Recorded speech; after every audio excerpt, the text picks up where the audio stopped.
নিয়মিত ভালোবাসার গল্প পেতে আমাদের বর্ষা ডায়েরি অফিসিয়াল চ্যানেলটি সাবস্ক্রাইব করে পাশে থাকা বেল বাটনটি অন করে রাখুন।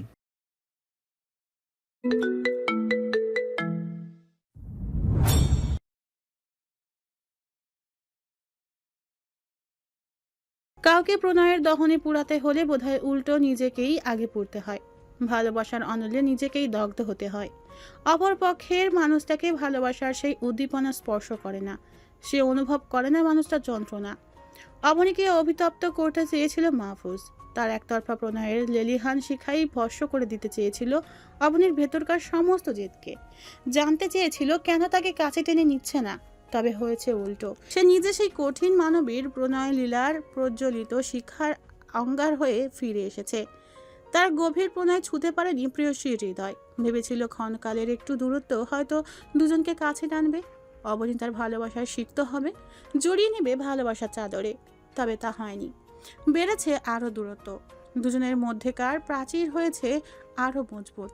ভালোবাসার শীতল স্পর্শ ছাড়া এই প্রাচীর ভেঙে ফেলা সম্ভব নয়।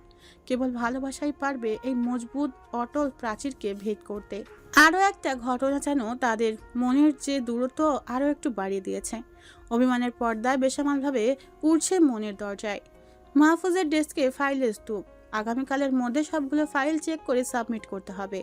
চেক করার মাঝে মোবাইল বেজে উঠল তার। স্ক্রিনে মা নামটা জলজল করছে। মনোযোগ ফাইলে রেখে কল রিসিভ করে সে। হ্যাঁ মা, বলো। কিছু লাগবে বাসায়? বাবারে, মেয়ে দুটো সেই সকালে বের হয়েছে, এখনো ফিরেনি। আমার খুব টেনশন হচ্ছে। আফসানা খানম আতঙ্কিত ভয়ার্ত কণ্ঠস্বর শুনে কপালে ভাঁজ পড়ে তার। সময় দেখলো, ঘড়ির কাঁটা 5টার ঘর ছুঁই ছুঁই। ফোন করে দেখেছো কোথায় আছে? চাপা আর্তনাদ করে উঠেন তিনি, কণ্ঠে এক রাশ অসহায়ত্ব। করেছি তো, নাদের মোবাইল বন্ধ, আর অবনীর মোবাইল রিং হচ্ছে কিন্তু রিসিভ করছে না। তুই যেভাবে পারিস মেয়ে দুটোকে এনে দে। আমার ভালো লাগছে না কিছু, দিনকাল ভালো না। যাওয়ার আগে খেয়েও যায়নি, আমার হাত পা ঠান্ডা হয়ে আসছে। আমি দেখছি বলে কল কেটে দিল মাহফুজ। কতক্ষণ থম মেরে বসে রইল মাহফুজ। সময়ের দিকে তাকিয়ে চিন্তারা বাসা বাঁধে মনের আনাচে কানাচে। মনের চাপা অভিমানকে পাশ কাটিয়ে বহুদিন পরে কল করে অবনীর নাম্বারে। একে একে 3বার কল করার পরও কোনো রেসপন্স করেনি অবনী। ভয়টা বাড়ল। মস্তিষ্কে চরকির মতো ঘুরতে লাগলো একটা কথা, রাস্তায় কোনো বিপদ হলো না তো? বিলম্ব করলো না, এক ছুটে বসের রুমে গেল সে। চেক করে রাখা ফাইলগুলো ওনার সামনে রেখে বলল, স্যার, আমার এই মুহূর্তে ছুটি দরকার। ফাইলগুলো হাতে নিয়ে তিনি বললেন, আর 2 ঘন্টা পরে তো অফিস আওয়ার শেষই হয়ে যাবে। বাকি ফাইলগুলো চেক করে একেবারে যান। It's urgent sir. আমার বোনকে খুঁজে পাওয়া যাচ্ছে না, ভার্সিটি থেকেও ফিরেনি। আমার মা খুব টেনশন করছে।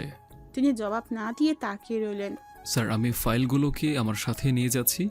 কালকের মাঝে মাঝেই আমি চেক করে আপনার টেবিলে রাখবো। আচ্ছা মাহফুজ সাহেব, আপনার বোনকে ফেলে একটা টেক্সট করে দিয়েন।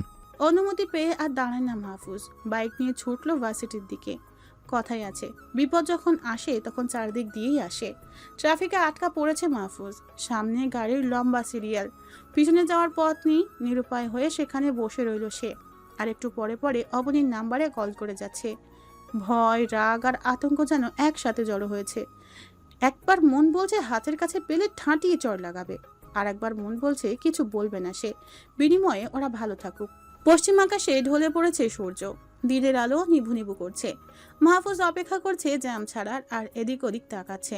বর্তমানে অপেক্ষা করা ছাড়া উপায় নেই। হঠাৎই তার চোখ আটকায় ট্রাফিক সিগন্যালের অপর পাশে শপিং মলে। অবনী আর নাদিয়া বের হয়েছে, সাথে একটা ছেলে। মুখে মাস্ক থাকায় ছেলেটাকে চেনা গেল না। অবনীর হাতের ঘড়ির দিকে তাকিয়ে ছেলেটাকে কি যেন বলল, তারপর ছেলেটার পিছু পিছু পাশের রেস্টুরেন্টে চলে গেল। মাহফুজকে দেখে ভয়ে গলা শুকিয়ে কাঠ হয়ে গেল তার। ভয়ে থরথর করে কাঁপতে লাগলো। গালে হাত দিয়ে মাথা নুইয়ে দাঁড়িয়ে রইল নাদিয়া। মাহফুজ রাগে কচকচ করছে।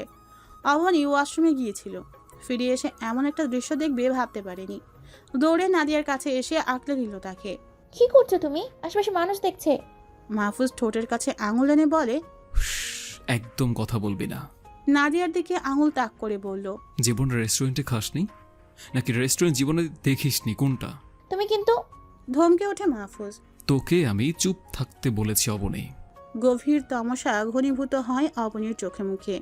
আমার মা সেই দুপুর থেকে টেনশন করতে করতে মরছে, আর তোরা ছেলে নিয়ে ঘোরাঘুরি করছিস। একটাবার কল করে বলে দিলেই তো মানুষটার এত টেনশন করা লাগে না। কোথায় থাকে মোবাইল? মোবাইল মানুষের সাথে কেন রাখে? এটা কি শোপিস, সাজিয়ে রাখার জিনিস? ছেলেদের সাথে এত ঘোরাঘুরি শখ থাকলে তুই একা ঘোর না। আমার বোনকেই কেন টেনে আনছিস তুই? হ্যাঁ, নাকি ছেলের সাথে থাকলে দিন দুনিয়া খবর থাকে না? শেষের কথাটাই চমকায় অবনী। মাথা উঁচিয়ে চারপাশ দেখলো, সবাই কেমন তামাশা দেখছে। চোখ ঝাপসা হয়ে এলো তার। অপমানে লজ্জায় ফোপাতে লাগলো সে। দেখুন, আপনি ভুল বলছেন, ওদের কোনো দোষ নেই। হাত দিয়ে সোহেল নামক ছেলেটিকে থামিয়ে দেয় মাহফুজ। ফ্যামিলি ম্যাটারে আপনি ইন্টারফেয়ার করবেন না। আমি আমার বোনকে শাসন করছি। আমি আপনার কাছে কিছু জানতেও চাইনি। সো জেসে কিছু এক্সপ্লেইন করতে আসবেন না আপনি। নাদিয়ার হাতটা শক্ত করে ধরে মাহফুজ টানতে টানতে বাইরে নিয়ে চলে গেল। সেখানে দাঁড়িয়ে কাঁদতে লাগলো অবনী। কান্নার প্রকোপে ক্ষণে ক্ষণে কেঁপে উঠছে তার শরীর। সোহেল অপরাধীর সুর টানে। সরি অপনি, আজ আমার জন্য তোমাকে এতগুলো কথা শুনতে হলো। ব্যাগটা কাঁধে ঝোলায় সে। মলিন বিষাদ ভরাতুর কণ্ঠে বলে, তোমার দোষ নেই, সব দোষ আমার নিয়তির। হিড় হিড় করে টানতে টানতে বাইরে এসে হাত ছেড়ে দিল নাদিয়ার। বাইকের কাছে যেতেই নাদিয়া শুষ্ক ঠোঁট জোড়া জিহ্বা দ্বারা ভিজিয়ে নিল। ভয়ার্থে কণ্ঠে বলল, অবনী। যার সাথে ড্যাং ড্যাং করে শপিং করতে এসেছি সেই পৌঁছে দেবে। অবনীর রিকশা এসে থামলো বিল্ডিং এর সামনে। চারদিকে অন্ধকার ঘনিয়ে এসেছে। সোডিয়ামে টিমটিমে আলোয় জলজল করছে চারপাশ। রিকশা থেকে নামে অবনী। ভাড়া মেটানোর জন্য ব্যাগে হাত দিতেই দেখলো 1000 টাকার একটা নোট ছাড়া আর কিছু নেই। মোবাইল বের করে সে অসংখ্য মিসড কল দেখে দীর্ঘশ্বাস ফেলে সে। ডায়াল করে আফসানা খানমের নাম্বারে। 2 বার রিং হতেই তিনি রিসিভ করেন। ওরা সে কখন বাসায় চলে এসেছে? তুই কোথায় অবনী? 80 টাকা নিয়ে নিচে নামতে পারবে ফুপু? ভাঙতি টাকার জন্য ভাড়া দিতে পারছি না। তিনি আচ্ছা বলে মিনিট 5 মাথায় নিচে নেমে এলেন। টাকাটা রিকশাওয়ালাকে দিয়ে বলেন, আমার কাছেও ভাঙতি ছিল না, মাহফুজের থেকে নিলাম। তোরা যে কি করিস না, আমার কত টেনশন হচ্ছিল জানিস? একটাবার কল করে বলে দিবি না? মোবাইল সাইলেন্ট ছিল ফুপু, এমন ভুল আর হবে না। আর কথা বাড়ায়নি অবনী। অন্য মনস্ক হয়ে একটা একটা করে সিঁড়ি বাড়তে থাকে। আফসানা খানমও কথা বাড়ালেন না। দেরি করে আসার জন্য কিংবা কল রিসিভ না করার জন্য বকতে পারতেন তিনি, তবে তা করেননি। বকাবকি করা ওনার মোটেও পছন্দ না। বকাবকি করলে অনেক সময় নেতিবাচক প্রভাব ফেলে। ওনার ধারণা মতে ছেলে মেয়েদের ভালোবেসে সবকিছু বোঝাতে হয়, তবেই হাসি মনে আদেশ মানে তারা কথা শুনে। তাছাড়া দেরির কারণ নাদিয়ার মুখ থেকে শুনেছেন উনি। অবনী রুমে গিয়ে ব্যাগটা কোনো রকম রেখে জামা কাপড় নিয়ে ওয়াশরুমে গেল। সবকিছু দূরে ঠেলে লম্বা একটা গোসল দরকার। 8 ঘন্টা গোসল শেষে চুল মুছতে মুছতে বেরিয়ে এলো সে। মাথায় তোয়ালে পেঁচিয়ে ড্রয়ার খুলে ছোট্ট একটা পার্স বের করে সেখান থেকে 100 টাকার একটা নোট নিল। তারপর গটগটিয়ে মাহফুজের রুমের দিকে পা বাড়ালো। অন্যদিন মাহফুজের রুমে ঢোকার আগে নক করে, তবে আজ আর নক করলো না। সোজা তার সামনে গিয়ে দাঁড়ালো। কেউ সামনে এসে দাঁড়াতেই মাথা তুলে তাকায় মাহফুজ। সদ্য গোসল করে আসায় অবনীর দিকে ক্ষণকাল অপলক চেয়ে থেকে দৃষ্টি নিবদ্ধ করে ফাইলে। মেয়েটার প্রেম আর মাতাল হতে চায় না সে। তোমার টাকা। আবারও অবনীর মুখের দিকে তাকায় সে। নির্বোধের মতো জানতে চাইলো, কিসের টাকা? একটু আগে যে আমার রিকশার ভাড়া দিলে। হাতের ফাইলটা রেখে দিল মাহফুজ।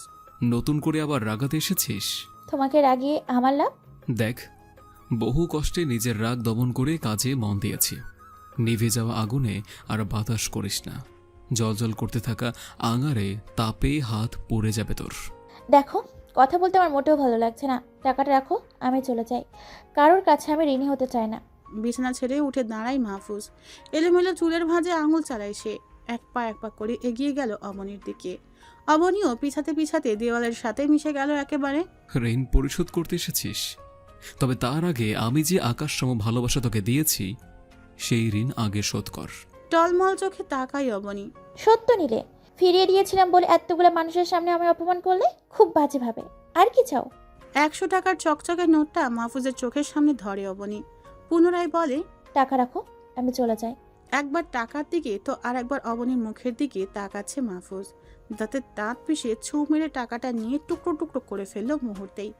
তারপর চিবিয়ে চিবিয়ে বলে, হয় আমার চোখের সামনে থেকে যাবি, না হয় এর পরবর্তীতে যা হবে তার জন্য সম্পূর্ণ দায়ী তুই থাকবি। এমন কিছু করে বসবো যা কল্পনাও করতে পারবি না।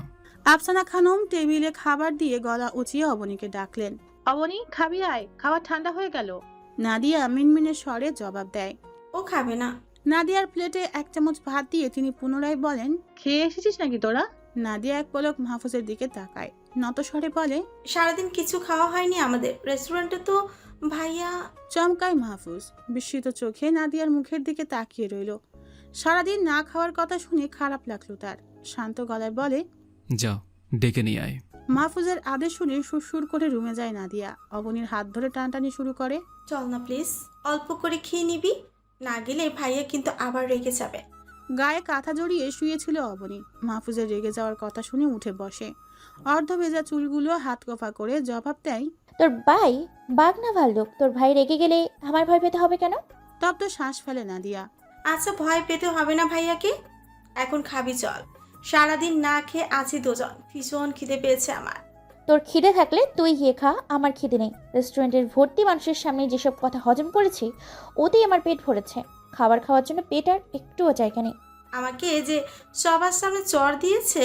চর দিলেও এতটা কষ্ট হতো না যতটা কষ্ট না তোর ভাইয়ের কথার মাধ্যমে দিয়েছে। ডিরেক্ট আর ইনডিরেক্টলি আমার চরিত্রের ওপর আঙুল তুলেছে। অবনীর গালে হাত রাখে নাদিয়া। অনুনয় মিনতি করে সে। যা হওয়ার হয়েছে, এখন চল। সারাদিন না খেয়ে আছিস, রাতেও না খেলে অসুস্থ হয়ে যাবে। আমার অনুরোধ রাখ, খাবি চল। নাদিয়ার হাতটা সরিয়ে দেয় অবনী। মলিন স্বরে বলে, আমার সত্যি খিদে নেই, তুই খেয়ে নে। অগত্যা বাধ্য করে ডাইনিং এ ফিরে গেল। চেয়ার টেনে বসে বলল, খাবে না? রাগের নাক ফুলায় মাহফুজ। প্লেটটা দূরে সরিয়ে গজগজ করতে করতে বলে, অন্যায় এ অন্যায় করবে, শাসন করা যাবে না। শাসন করলে দোষ হয়ে যাবে। একে তো ভুল করেছে, তার উপর আবার তেজ দেখাচ্ছে। পেয়েছেটা কি? অশান্তি করার আগে তোমার ভাইয়ের গুণধর মেয়েকে এসে খেতে বলো। অসুস্থ হলে পরে আমাদের আবার বদনাম হবে। লোকে বলবে আমরা না খাইয়ে রেখেছি, তাই অসুস্থ হয়ে পড়েছে।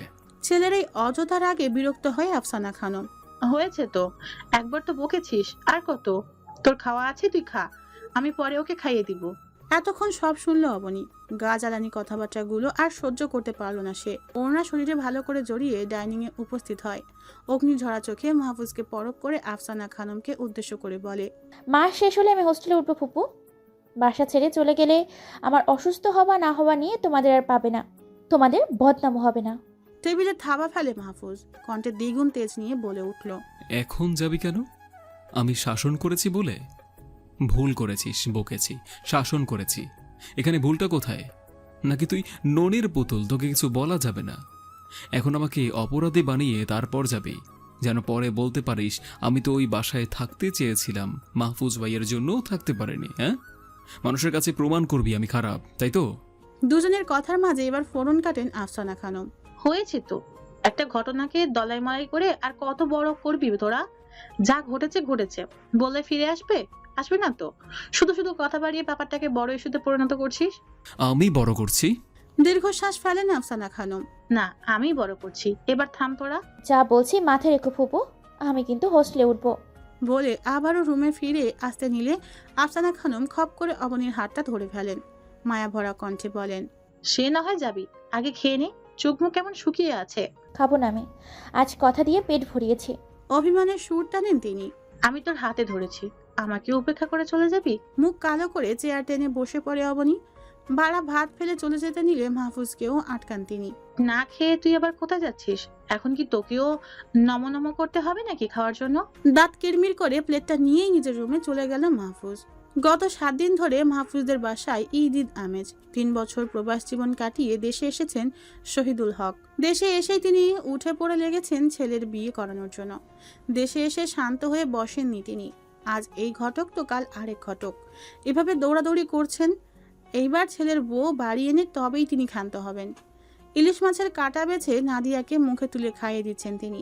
মাহফুজকে উদ্দেশ্য করে বলেন, খাবার সময় ছাড়া তো তোকে পাওয়াই মুশকিল। সেই সকালে বের হয়ে বাসায় আসিস রাত করে, এভাবে চললে হবে? প্রমোশন হয়েছে, কাজের চাপ বেশি।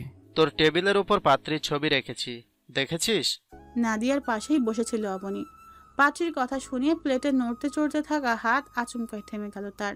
অতি সন্তর্পণে সরস চোখে অবনীকে পরখ করে মাহফুজ। স্তব্ধ অবনীকে দেখে বিয়ে করব না কথা ঠোঁটের অগ্রভাগে এনেও হজম করে ফেলে। স্বাভাবিক গলায় জবাব দেয়, দেখেছি। কেমন লাগলো? মোটামুটি। কথা বলবো? মাহফুজ নিজের রুমে ঢুকতে ঢুকতে জবাব দেয়, তোমার যা ইচ্ছে। মুখের ভিতরে থাকা ভাতের লোকমাটা গিলতে পারে না অবনী। ভুবন কাঁপিয়ে চিৎকার দিতে মন চাইল তার। সে তো এটাই চেয়েছিল, মাহফুজ নামক ছেলেটা বিয়ে করুক। অদৃশ্য হয়ে যেভাবে তার জীবনের সাথে জড়িয়ে আছে যেন দূরে সরে যায়। তবে এই অতর্কিত যন্ত্রণার হিসেব মিলাতে পারল না সে। আর চোখে অবনীকে দেখলো নাদিয়া। থমথমে মুখের দিকে তাকিয়ে রইল নির্নিমেষ। কপালে হাত ঠেকিয়ে শুয়ে আছে অবনী, শরীর কিঞ্চিত গরম, হয়তো জ্বর আসবে। নাদিয়া এসে কপালে হাত রাখে তার। ওমা, তোর গায়ে তো জ্বর, ওষুধ খেয়েছিস? ও কিছু না খেয়ে সেরে যাবে, সামান্য জ্বরে ওষুধ খেতে নেই। অবনীর উষ্ণ হাতটা মুঠোবন্দি করে নাদিয়া নিস্তেজ গলায় জানতে চায়। তোর আর ভাইয়ার কি সেদিনের পরে পেঁচাপ হয়নি? বিস্মিত হতবিহল চোখে নাদিয়ার দিকে নেত্রপাত করে অবনী। কিসের প্যাচ আপ করবো? তুই আর ভাইয়ার রিলেশনশিপে নেই? চট করে হাতটা ছাড়িয়ে নেয় অবনী। তুই পাগল?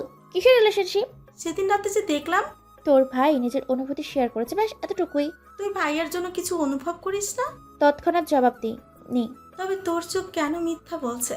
কেন খাওয়ার সময় পাত্রী দেখার কথা তোর মুখের রং বদলে গেল? অবনী, আমি ছোট বাচ্চা না। আমি তো বলিনি তোরা ছোট বাচ্চা। তোরা ভাইয়ের প্রাণের বেড়া জালে আবদ্ধ হওয়া মানে পরাধীন হয়ে যাবা। সব জায়গাতে তার নিষেধাজ্ঞা। আদৌ কি আমার ভাই এমন? 2 দিন পরের কথা। নিস্তব্ধ নিগড় রাত। রাত পোহালেই পাত্রী দেখতে যাবে সবাই। মন অশান্ত হয়ে আছে অবনীর। মন মস্তিষ্কের সাথে একা লড়াই করতে করতে ক্লান্ত সে। ভালোবাসার যুদ্ধে এক পরাজিত সৈন্য। ক্ষত বিক্ষত তার মন। খুব সন্তর্পণে চেপে রাখা সমস্ত যন্ত্রণা ফাঁক ফুকুর দিয়ে ঠেলে ঠুলে বেরিয়ে আসতে চাইছে। খোলা চুলে জানালার গ্রিল আঁকড়ে ধরে আকাশপানে চেয়ে আছে অবনী। চোখ জোড়ায় ঘুম নেই। নির্ঘুম চোখ জোড়ায় শুধু অসহায়ত্ব। আকাশে তেমন তারা নেই। যেই 2-1টা আছে সেগুলো মিটিমিটি করছে। খোলা আকাশে তার সমস্ত দুঃখকে বিলিয়ে দিতে ইচ্ছে করে বারংবার। তবে দুঃখ হয়তো আকাশে বিলিয়ে দেওয়া যায় না। মনের আনাচে কানাচে ঘাপটি মেরে বসে থাকে, ক্ষণে ক্ষণে পুড়াবে বলে। বিছানা হাতড়ে অবনীর জায়গা খালি পেয়ে চোখ কসলাতে কসলাতে উঠে বসে নাদিয়া। ড্রিম লাইটের আবছা আলোয় জানালার পাশে অবনীকে দেখে স্বস্তির নিঃশ্বাস ফেলে সে। অবনীর দিকে ক্ষণকাল চেয়ে থেকে নৈশব্দে বিছানা ছাড়ে। আলতো পায়ে হেঁটে শব্দ ছাড়াই খুব সাবধানে দরজা খুলে যেন অবনী শুনতে না পায়। ঠক ঠক শব্দে নিদ্রা হালকা হয়ে এলো মাহফুজের। বিছানা হাতড়ে বালিশের নিচ থেকে মোবাইল বের করে সময় দেখল। রাত 1টা বাজে, মানে গভীর রাত। বেশ বিরক্তি নিয়ে জানতে চাই, কে? ভাইয়া, আমি এত রাতে কোনো সমস্যা? একটু দরকার ছিল, দরজাটা খুলবে? ইচ্ছে না থাকা সত্ত্বেও দরজা খুলে সে কপাল কুঁচকে প্রশ্ন করে, এত রাতে কি হয়েছে? ভাইয়া। বোনের দিকে এবার পূর্ণ দৃষ্টিতে তাকায় মাহফুজ। শুষ্ক ওষ্ঠ জিহ্বা দ্বারা ভিজিয়ে নাদিয়া একটু সাহস সঞ্চার করে বলে, তুমি তো অবনীকে ভালোবাসো। চমকায় মাহফুজ। হক চকিয়ে গেল সে, এড়িয়ে যাওয়ার জন্য বলে, মাঝরাত্রিরে ঘুম ভাঙিয়ে কিসের ভাট বকছিস? যা ঘুমাতে যা। আমার কাছে লুকিয়ে লাভ নেই, আমি সবটা জানি। ওকে ভালোবাসার পরও অন্য কাউকে কেন বিয়ে করতে চাইছ? মাহফুজ বুঝলো বোনের কাছে ধরা পড়ে গেছে সে। লুকিয়ে লাভ নেই, তীক্ষ্ণ স্বরে বলে, যে থাকতে চায় না তাকে কেন জোর করে রাখবো? আদৌ আমরা যা ধারণা করি তা কি সবসময় সত্যি হয়? ধারণা করার কি আছে? সবটা জলের মতো পরিষ্কার। ওই ছেলের সাথে অবনীর মোটেও না। অবনী নামক মেয়েটার সাথে সর্বক্ষণ আমি থাকি। আমি একটু হলেও আজ পেতাম। সেদিন ওই ছেলের আমাদের সাথে দেখা হওয়া ছিল কোইন্সিডেন্স। আমাদের এক ফ্রেন্ডের নেক্সট উইকে বিয়ে, তাই গিফটের জন্য শপিং মলে গিয়েছিলাম। হঠাৎ করে ওনার সাথে দেখা। পার্ট টাইম একটা জব করে, মাসের শেষে অল্প বেতন পেয়েছে। পরিবারের জন্য কিছু কেনার জন্য এসেছিল শপিং মলে। বাড়ি যাবে, তাই মা, 2 বোন আর বাবার জন্য বেতন দিয়ে কিছু কিনতে এসেছিল। মেয়েদের জামা কাপড় সম্পর্কে তার ধারণা নেই বলে অবনীকে অনুরোধ করে যেন একটু সাহায্য করে কেনাকাটা করতে। কখন যে সন্ধ্যা ঘনিয়ে এলো টেরই পায়নি। আমার মোবাইলের ব্যাটারি ডাউন ছিল আর ওর হয়তো মোবাইল সাইলেন্ট করে রেখেছিল। এই ঘটনা থেকে তো আর এটা বোঝা যায় না যে সে আমাকে ভালোবাসে। না, বোঝা যায় না। তবে তোমার ভুল ধারণা ভাঙলাম। বেশ রাত হয়েছে, ঘুমাতে যা। তোমার মুখে পাত্রী ভালো লাগার কথা শুনে আজ 2 রাত ঘুমায় না অবনী। চমকায় মাহফুজ। এ যেন বিনামেঘে বজ্রপ্রাতের ন্যায়। মাহফুজের চোখ বিস্ময় ভাব, হতচকিত কিংকর্তব্যবিমূঢ় চোখে নাদিয়ার মুখের দিকে তাকিয়ে রইল সে। আমার মনে হয়েছে তোমাকে ব্যাপারটা জানানো উচিত। মনে ভুল ধারণা পুষে রেখে কিংবা অভিমান করে অন্য কারোর সাথে জীবন জড়িয়ে গেলে পরে আফসোস করা ছাড়া উপায় থাকবে না। এখনো নিষ্পলক আকাশের দিকে তাকিয়ে আছে অবনী। পিছনে কি হচ্ছে না হচ্ছে কোনো ধারণা নেই তার। সহসা কক্ষের আলো জ্বলে ওঠে। ভাবনাচ্ছে ধয় তার। তপ্ত শ্বাস ফেলে পিছনে না তাকিয়ে বলে, আলো জ্বালিয়েছিস কেন নাদু? এই আলো আমার শরীরে এসে ভিজছে খুব তীক্ষ্ণভাবে। সহ্যই যদি না করতে পারবি তাহলে মনের সমস্ত আবেগ, অনুরাগ, অনুরক্তি লুকিয়ে কেন রেখেছিস? হ্যাঁ, লুকিয়ে রাখা অনুরক্তি প্রকাশ কর। আমিও তোর লুকানো অনুরক্তির ঝুম বৃষ্টিতে ভিজে সিক্ত হই একটু, নাকি সমস্ত লুকানো অনুরক্তিগুলো জোর করে নিংড়ে বের করতে হবে আমার? হ্যাঁ, কোনটা? অনাকাঙ্ক্ষিত মাহফুজের আওয়াজ পেয়ে হক চকিয়ে গেল অবনী। কেঁপে উঠল তার সমস্ত কায়া। মনে মনে দোয়া করতে লাগলো মনের ভুল যেন হয়। পিছন ফিরে সত্যি সত্যি মাহফুজকে দেখে একেবারে স্তম্ভিত হতবিহ্বল সে। মনের ভুল নয়, এ তো রাতে সত্যিই মাহফুজ এসেছে, কিন্তু কেন? দরজা ছিটকিনি ভালো করে আটকে অবনীর সম্মুখে এসে দাঁড়ায় মাহফুজ। ভয় বাড়ল তার। এত রাতে বদ্ধ রুমে একটা ছেলে আর একটা মেয়ে, ব্যাপারটা মোটেও সুবিধার নয়। কেউ টের পেলে তার দিকে আঙুল তুলবে, তাকেই দোষারোপ করবে। ভয়ার্ত গলায় প্রশ্ন করলো, দরজা বন্ধ করছো কেন? আর নাদু কোথায়? পা থেকে মাথা অবধি অবনীকে পরখ করে মাহফুজ বিরস গলায় জবাব দিল। দরকার আছে বলেই দরজা বন্ধ করেছি। অবনী তৎক্ষণাৎ জবাব দেয়, তোমার সাথে আমার কোনো দরকার নেই, তুমি চলে যাও। আমার দরকার আছে বলেই আমি এসেছি। দরকার না থাকলে তো আর আসতাম না। এখন বল, মনের লুকানো সমস্ত অনুরক্তি তুই প্রকাশ করবি, নাকি সবটা আমার জোর করে বের করতে হবে? কোনো কিছু লুকাচ্ছি না আমি। আল্লাহর দোহাই লাগে তুমি যাও। ফুপু কিংবা ফুপা দেখলে কেলেঙ্কারি হয়ে যাবে। তোর সাথে ঘুমাবো বলে নিশ্চয়ই আসেনি যে কেলেঙ্কারি হয়ে যাবে। আমার কিছু প্রশ্নের উত্তর চাই, উত্তর পেলে চলে যাব, নয়তো এভাবে এক রুমে আমার সাথেই থাকবি তুই যতক্ষণ না আমি আমার উত্তর পাবো। ঠিক ততক্ষণ কে কি বলল তাতে আমার কিচ্ছু আসে যায় না, কিন্তু আমার উত্তর চাই, মানে চাই। মাহফুজের লাগামহীন ঠোঁটকাটা কথা শুনে ফুস করে নিঃশ্বাস ফেলল অবনী। মাহফুজ আলতো করে অবনীর উষ্ণ গালে হাত রাখে। মাহফুজের আকস্মিক স্পর্শে চমকে ওঠে অবনী। মাহফুজের তপ্ত ছোঁয়ায় থমকে গেল তার ধরিত্রী। শিরশির করে কাঁটা দিয়ে ওঠে তার সমস্ত শরীর। অজানা অনুভূতি, অজানা শিহরণ। মাহফুজ কোমল স্বরে জানতে চায়, এমনটা করার কারণ কি? আমার কি কোনো ত্রুটি আছে? থাকলে বল না, নিজেকে শুধরানোর চেষ্টা করব। হাতটা সরিয়ে দেয় অবনী। নিরেট গলায় জবাব দেয়, তোমার কোনো সমস্যা নেই। আমি চাইছি না তোমার সঙ্গে কোনো সম্পর্কে জড়াতে, না প্রণয় না বৈবাহিক। ব্রু কিঞ্চিত কুঁচকে গেল মাহফুজের। কেন চাইছিস না? আমি সেটাই তো জানতে এলাম। আর এই কেন উত্তরটা যে আমার চাই চাই। অবনী নতমস্তকে মৃদু স্বরে বলে, আমি বাধ্য নই। অবশ্যই তুই বাধ্য। আমাকে দিনের পর দিন রিজেক্ট করবে, অবহেলা করবে। কেন করবি তা জানার অধিকার নিশ্চয়ই আমার আছে। অবনীর হাত দুটো মুঠোবন্দি করে নিল সে। সমস্যা ঠিক কোন জায়গায় বলবি তো, না হলে বুঝবো কি করে? নিষ্প্রভ চাহনি নিবদ্ধ করে মাহফুজের চোখে। ঝাপসা হলো অবনীর আঁখি জোড়া।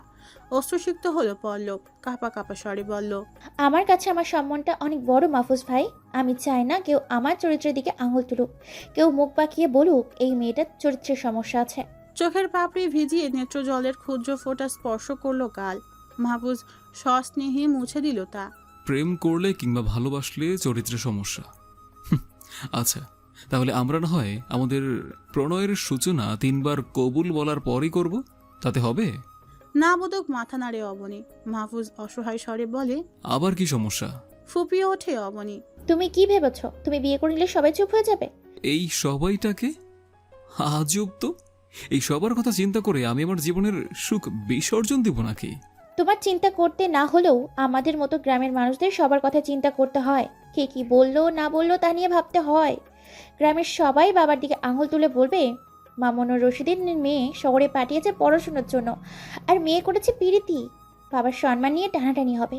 আমার মায়ের শিক্ষার ওপর সবার আঙুল তুলবে, বলবে একজন শিক্ষিকা হয়েও মেয়ের সঠিক শিক্ষা দিতে পারেনি।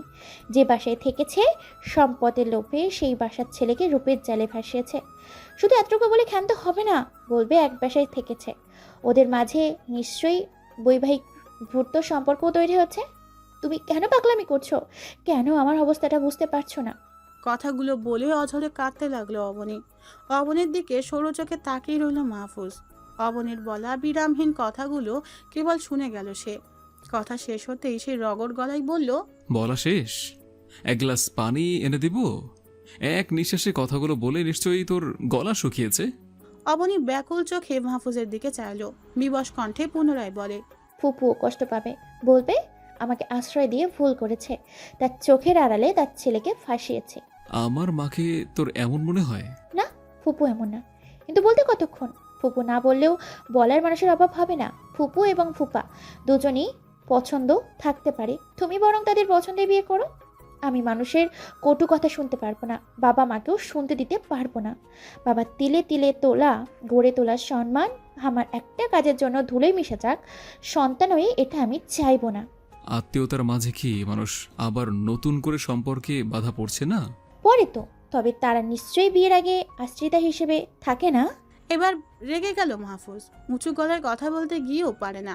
পাছে যদি তার মা বাবা জেগে যায় তো আসলেই কেলেঙ্কারি হয়ে যাবে। আশ্রয়িতা, সম্পদের লোভে শব্দগুলো দ্বারা কি বোঝাতে চাইছিস? তোরা গরিব, তোদের কিছু নেই, অভাবে আমাদের বাসায় থাকিস? আজব কথাবার্তা। পড়াশোনার জন্য আছিস, আর তোর বাপের যে সম্পদ আমার বাপের এইসব নেইও। পরপর কয়েকটা শ্বাস ফেলে রাগ নিয়ন্ত্রণ করলো মাহফুজ। অবনীর এলোমেলো অবিন্যস্ত চুলগুলো কানের পেছনে গুজে মলিন মুখটা হাতের আঁচলে নিল। কে কি বলল না বলল তার জন্য নিজের ভালোবাসা ছেড়ে দিবি? ভালোবাসার মানুষটাকে ছেড়ে দিবি? আফসোস হবে না? আকাশ সমান আফসোস নিয়ে বাঁচতে পারবি তুই? যেখানে তোমায় আমি ভালোই বাসি না, সেখানে আফসোস কেন হবে? হ্যাঁ, সেটা তো তোর গরুর মতো বড় বড় অশ্রুসিক্ত দুই চোখই বলে দিচ্ছে আমাকে। মাহফুজ থেকে নিজেকে ছাড়িয়ে নিল অবনী, দৃষ্টি নত করে বলে, তুমি এখান থেকে যাও। মাহফুজ প্রখর শানিত চোখে অবনীর দিকে তাকিয়ে রইল। এই মেয়েকে হাজার কিছু বলেও বোঝাতে পারবে না। যে বুঝতে চায় না তাকে সে কি আর বোঝাবে? যা করার নিজেই করবে। দরজা খুলে বাইরে আসতেই মাহফুজের নজরে এলো নাদিয়াকে। দুশ্চিন্তায় দাঁতের নখ কাটছে সে। ভাইয়া, অসভ্যটা মুখ খুলল। মাহফুজের বুক গলিয়ে নিঃসৃত হয় দীর্ঘশ্বাস। নিস্তরজ স্বরে বলে, অনেক রাত হয়েছে, যা ঘুমোতে যা। অবনী যে নাছোড়বান্দা বুঝে গেল নাদিয়া। হনহনিয়ে রুমে এসে দেখলো শুয়ে পড়েছে সে। নাদিয়াও ধপ করে শুয়ে পড়ল, কঠিন গলায় বলল, আমার ইচ্ছে করছে বিছানার ঝাড়ু দিয়ে তোর পিঠের চামড়া তুলে নিই, কিন্তু নিরুপায় আমি এইটা পারবো না। তোর গায়ে হাত তুললে তোর ফুপু তেলে বেগুনে জ্বলে উঠবে, আর উল্টো আমার পিঠে চামড়া তুলে রোদে শুকোতে দিবে। খুব ভোরে ঘুম থেকে উঠে সবকিছু গোছগাছ করছে মাহফুজ। একটু পরে ফ্রেশ হয়ে নিজেও তৈরি হবে। ব্যাগ গোছানো শেষ করেই ড্রয়িং রুমে এলো সে। নাদিয়ার রুমের দিকে এক নজর তাকালো, হয়তো ওদের ঘুম এখনো ভাঙেনি। শব্দ করে ডাকলো আফসানা খানমকে। মা, হালকা পাতলা কোনো নাস্তা বানিয়ে দাও, আমার এখনই বের হতে হবে। আধা ঘন্টা পরে ফর্মাল ড্রেস আপে বের হয়ে আসে মাহফুজ। আফসানা খানম ততক্ষণে টেবিলে নাস্তা দিয়ে দিয়েছেন। শহীদুল হক বসে পেপার পড়ছেন। আজকে তো আমাদের পাত্রী দেখতে যাওয়ার কথা, তাহলে এই সকাল সকাল ব্যাগপত্র নিয়ে কোথায় যাচ্ছিস? মাহফুজ গরম গরম চায়ে চুমুক দেয়। তুমি এসব দেখা দেখি ক্যান্সেল করো। আজকেই আমাদের সিলেটে যেতে হবে নতুন একটা প্রজেক্টের কাজে, আর 7 দিনের জন্য ওখানে যাচ্ছি। কাজের ওপর ডিপেন্ড করে দিনের সংখ্যা বাড়তেও পারে আবার কমতেও পারে। তাহলে তুই সিলেট থেকে আসার পরে আমরা দেখতে যাব? তারা আমার জন্য তাদের মেয়ে ঝুলিয়ে কেন রাখবে? হয়তো আমার চেয়ে ভালো ছেলেও পেতে পারে। আজকে দেখতে যাওয়ার কথা ছিল, আর আজই নিষেধ করব যে যাব না। এটা খারাপ দেখায় না? আমি কি ইচ্ছে করে করছি বলো? রাতে বস ফোন করে বলল, আমি তোমার কোম্পানির খারাপ চাইতে পারি না, তাই না? শহীদুল হক আর কথা বাড়ালেন না, পুনরায় মনোযোগ দিলেন পেপারে। মাহফুজও খাবারে মনোযোগ দিল। সেই সময় দরজা খুলে হাত কোপা করতে করতে বেরিয়ে এলো অবনী। ফর্মাল ড্রেস আপে মাহফুজকে দেখে কপাল কুঁচকে তাকিয়ে রইল। মাহফুজ তাকাতেই তড়িঘড়ি করে রান্নাঘরের দিকে চলে গেল সে। ফুপু, আজ শুক্রবার, কিন্তু এত সকালে? আজ নাকি সিলেট যাবে অফিসের কাজে, 7 দিন থাকবে। ও, বলে চুপ করে গেল। মাহফুজ বিদায় নিয়ে বেরিয়ে গেছে অনেকক্ষণ হলো। বিদায়বেলা ভুলেও অবনী ড্রয়িং রুমে যায়নি। মিনিট কয়েক বাদে মোবাইল হাতে নাদিয়া হাসতে হাসতে রুমে প্রবেশ করে। হাসার জন্য সোজা হয়ে দাঁড়াতে পারছে না। কপালে ভাঁজ ফেলে নাদিয়ার দিকে তাকিয়ে রইল অবনী। এভাবে হাসছিস কেন? নাদিয়া মোবাইলটা সামনে ধরে। মাহফুজ নাম্বার থেকে মেসেজ পাঠিয়েছে। আধ পাগলটাকে একটু দেখে রাখিস, কি বলে আর কি করে নিজেও জানে না। আধ পাগলের টেনশনে আমি সিলেট গিয়েও হয়তো শান্তি পাবো না। মেসেজটা পড়ে আপনা আপনি অচৈতন্যের মতো বলে বসলো, আট পাগলকে আমি? অবনী নিজের মুখে নিজেকে আতপাগল বলায় দমফাটা হাসিতে লুটিয়ে পড়ল নাদিয়া। হাসির জন্য কথাই বলতে পারছে না, পেট চেপে আছে। রাগ হলো অবনীর। 2 ভাই বোন পেয়েছেটা গীতাকে। দাঁত কিরমির করতে করতে নাদিয়ার মোবাইল থেকেই মাহফুজকে কল করে। রিং হওয়ার সাথে সাথে রিসিভ করে মাহফুজ। হ্যাঁ নাদু, বল। এপাশ থেকে উত্তর করলো না অবনী, রাগে শুধু গজগজ করছে। মাহফুজও বুঝে গেল কলটা আসলে কে করেছে। মোবাইল কানে ঠেকিয়ে নিঃশব্দে হাসতে লাগলো সে। আমি আতপাগল? আমাকে তোমার আতপাগল মনে হয়? হাসি থামায় মাহফুজ, অবাক হওয়ার ভান করে বলে, ও মা, আমি তোকে পাগল কখন বললাম? তুমি নাদুকে মেসেজে বলনি? মাহফুজ অবাক কণ্ঠে বলে, সেখানে কোথায় তোর নাম নিয়েছে কি? হুম, আমি তো শুধু বলেছি যে আত পাগলকে দেখে রাখতে। তোর জ্বলছে কেন? পুনরায় কণ্ঠে রসিকতা মিশিয়ে বলে, দেখলি দেখলি, পড়ল কথা হাটের মাঝে, যার কথা তার গায়ে বাজে। তুই কি আসলে... ঠাস করে কল কেটে দিল অবনী। এই ছেলের সাথে কথাই পেরে উঠবে না সে, বরং তাকে আরো কথার জালে ফাঁসাবে। প্রচন্ড ক্ষোভে মোবাইল দেয়ালের দিকে ছুঁড়ে ফেলতে নিলেই খপ করে ধরে ফেলে নাদিয়া। মোবাইল কি তোর বর কিনে দিয়েছে? অবশ্য তোর হবু শ্বশুরমশাইয়ের দেওয়া। দাঁতে দাঁত চেপে কঠিন দৃষ্টি নিক্ষেপ করে নাদিয়ার দিকে, তারপর হনহনিয়ে চলে গেল। আজান পড়েছে অনেকক্ষণ। আঁচলের ত্রিকোণ দিয়ে কপালের ঘাম মুছে আফসানা খানম বাজখাই গলায় বললেন, অবনী, নাদিয়া, গোসলে গেলি দুজন? আজান পড়েছে কিন্তু। ডাকের সাথে সাথে ঘর থেকে বেরিয়ে এলো নাদিয়া। অবনী, তোমার সাথে না? অবনী আমার সাথে হতে যাবে কেন? আমি তো ছিলাম রান্নাঘরে। আফসানা খানম কথাটা শেষ করার সাথে সাথে নাদিয়া সদর দরজার দিকে তাকায়। দরজা চাপানো হলেও নখ খোলা। অশুভটা হয়তো ছাদে। আফসানা খানম চিন্তিত গলায় বলেন, এই রোদের মধ্যে ছাদে? তোমার ভাইজি তো এলিয়েন। বলে সেও গেল ছাদের দিকে। আফসানা খানম এলেন নিজের কক্ষে। কপালে হাত ঠেকিয়ে শুয়ে আছেন শহীদুল হক। গোসলে না গিয়ে এই অসময়ে শুয়ে আছো? আজ শুক্রবার, নামাজে যাবে না? নাকি শরীর খারাপ তোমার? কপাল থেকে হাত সরান তিনি। একটু বসবে আমার পাশে, বলে তিনিও আধশোয়া হয়ে বসলেন। তোমার কি শরীর ভালো নেই? প্রশ্নটা করে শহীদুল হকের কপালে হাত ছোঁয়ালেন তিনি। কিছু হয়নি আমার। মুখের কথাটুকু শেষ করে আফসানা খানমের একটা হাত নিজের বুকের ওপর রাখলেন। আফসানা খানম হাত ছাড়িয়ে নিতে নিতে বললেন, করছোটা কি? মেয়ে দুটো বাসায় আছে তো। হাত ছাড়লেন না তিনি, আরো শক্ত করে চেপে ধরলেন বুকের সাথে। কতগুলো দিন একসাথে পার করে দিলাম আফসানা, সবটা কেবল কল্পনা মনে হয়। শহীদুল হকের মুখের দিকে তাকালেন তিনি। আসলেই তো কতগুলো দিন, বছর, হিসেব করে তো 32 বছরের সংসার জীবন। দিন হিসাব করলে হাজারের ঘর ছাড়িয়ে লাখের যাবে নিশ্চয়ই। আমার এখনো মনে হয় এই তো সেদিন বিয়ে করে তোমায় আমাদের সেই মাটির ঘরের বাইরে দাঁড়িয়ে আছি। এর মাঝে এতগুলো দিন চলে গেল। 32 বছরের সংসার জীবনে তুমি আমি কাছে থেকেছি হাতে গোনা কয়েক বছর। একা হাতে সংসার সামলেছ, ছেলে মেয়ে দুটোকে মানুষ করেছ, আমার শয্যাশায়ী আব্বা আম্মার সেবা করেছ। আমায় নিয়ে কোনো অভিযোগ নেই তোমার? এতক্ষণ মনোযোগ দিয়ে শহীদুল হকের কথা শুনলেন তিনি। প্রশস্ত হেসে জবাব দিলেন, না, নেই। কেন নেই আফসানা? তুমি কি আমার উপর রাগ অভিমান করে আছো? শুনেছি অভিমান জমতে জমতে নাকি মানুষ অভিযোগ করতে ভুলে যায়। তোমার ক্ষেত্রেও কি এমন? শহীদুল হকের কর্মঠ হাত দুটো আঁচলিতে নিলেন আফসানা খানম। কার বিরুদ্ধে অভিযোগ করব? যে মানুষটা আমাদের সুখের কথা চিন্তা করে সব ছেড়ে ছুড়ে ভিন দেশে পাড়ি জমিয়েছিল তার বিরুদ্ধে? আমরা ভালো থাকবো বলে যে মানুষটা দিন নেই রাত নেই শুধু পরিশ্রম করেছে তার বিরুদ্ধে? দিন শেষে আমি তো তাও পরিবারের সাথে ছিলাম, ছেলে মেয়েকে বুকে জড়িয়ে ঘুমাতে পেরেছি। সে কি পেরেছে? সে তো সারাদিন হাড় ভাঙা পরিশ্রমে আবার নিজে রান্না করে খেয়েছে, কখনো কখনো না খেয়ে দিন পার করেছে। সেই মানুষটার বিরুদ্ধে অভিযোগ করলে স্বয়ং আল্লাহ নারাজ হবে। একটা অভিযোগ আছে, আমি মানুষটাকে কাছে পাইনি, এখনো পায় না। সে এখনো টাকার পিছনে ছুটছে, কিন্তু আমার এখন মানুষটাকে চাই, মানুষটার সঙ্গ চাই। আর কোনো অভিযোগ নেই? না বোধক মাথা নাড়েন তিনি। লম্বা একটা নিঃশ্বাস ফেলেন শহীদুল হক। আমি আর কোথাও যাচ্ছি না আফসানা, আমি একেবারে চলে এসেছি। চমকালেন আফসানা খানম।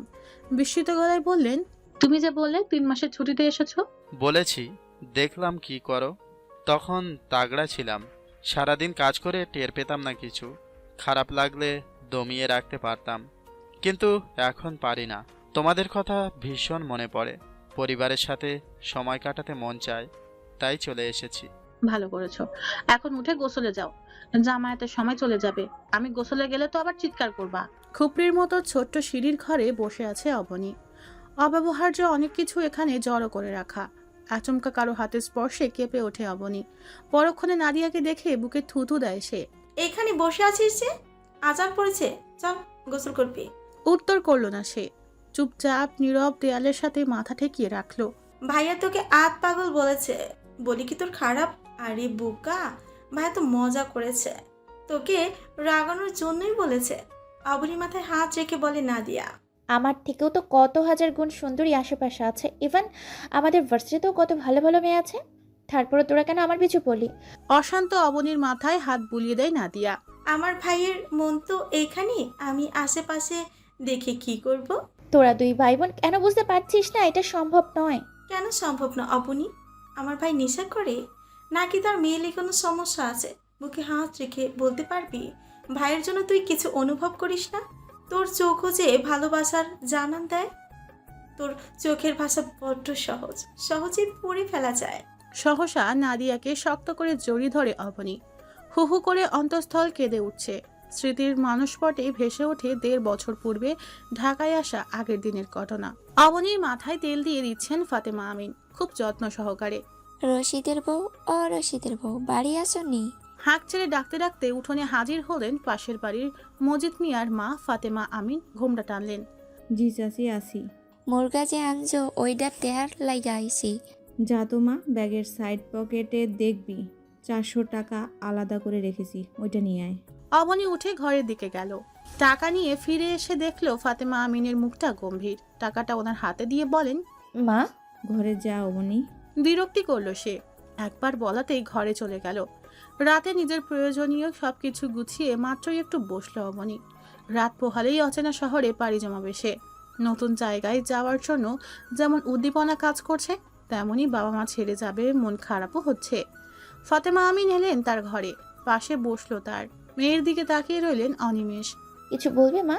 ফাতেমা আমিন অবনীর একটা হাত মুঠোয় নিলেন। আগুন আর লোহাকে যদি পাশাপাশি রাখা হয় তবে আগুনের প্রখর উত্তাপে একটা সময় পর লোহা গলতে শুরু করে। কঠিন মজবুত লোহা চোখের পলকে তরলে পরিণত হয়। তবে সেই গলিত লোহা হাত দিয়ে স্পর্শ করলে কিন্তু হিতে বিপরীত হয়। হাত দগ্ধ হয়, মাংস উঠে যায়। এই কথাগুলোর মানে বুঝলো না অবনী। নির্বোধের মতো ফাতেমা আমিনের মুখের দিকে তাকিয়ে রইল সে। কেন কথা বললাম, কথাগুলো বুঝিসনি তো? এপাশ ওপাশ মাথা নাড়ে সে। আফসানা আপার ছেলে আছে আর তুই মেয়ে। বিপরীত বস্তুর দিকে মানুষের আজীবন ঝোঁক থাকে। হয়তো দুজনের মাঝে একটা আকর্ষণের সৃষ্টি হতে পারে, তোর দিক থেকে কিংবা তার দিক থেকে, আবার নাও হতে পারে। আমি শুধু আমার মনের ভাবটা বলছি। ছেলে মানুষ থেকে দূরে দূরে থাকবি মা। কেউ যেন তোর দিকে আঙ্গুল তুলতে না পারে। পড়াশোনা করতে যাচ্ছিস, মন দিয়ে পড়াশোনা করবি। বিকেলে কি এর জন্যই তোমার মন খারাপ ছিল? মজিদ চাচার মা তোমায় কিছু বলেছে? সন্তান বড় হলে বাবা মায়ের মান সম্মান সেই সন্তানের কর্মকাণ্ডের উপর নির্ভর করে। সন্তান ভালো কাজ করলে সমাজে বাবা মায়ের মাথা উঁচু হয়, সবাই সম্মান করে। আর একটা খারাপ কাজ করলে বাবা মায়ের মাথা নিচু হয়, সমাজের সম্মানের জায়গাটা আর থাকে না। তখন শুধু তোর মজিদ চাচার মা না, কথা শোনানোর লোকের অভাব হয় না। তাহলে ফুপুর বাসায় না গিয়ে হলে কিংবা মেসে উঠি? আফসানা আপার সাথে তোর বাপের কেমন সম্পর্ক তা তো জানিস। আপন ভাই বোনের চেয়ে কোনো অংশে কম না।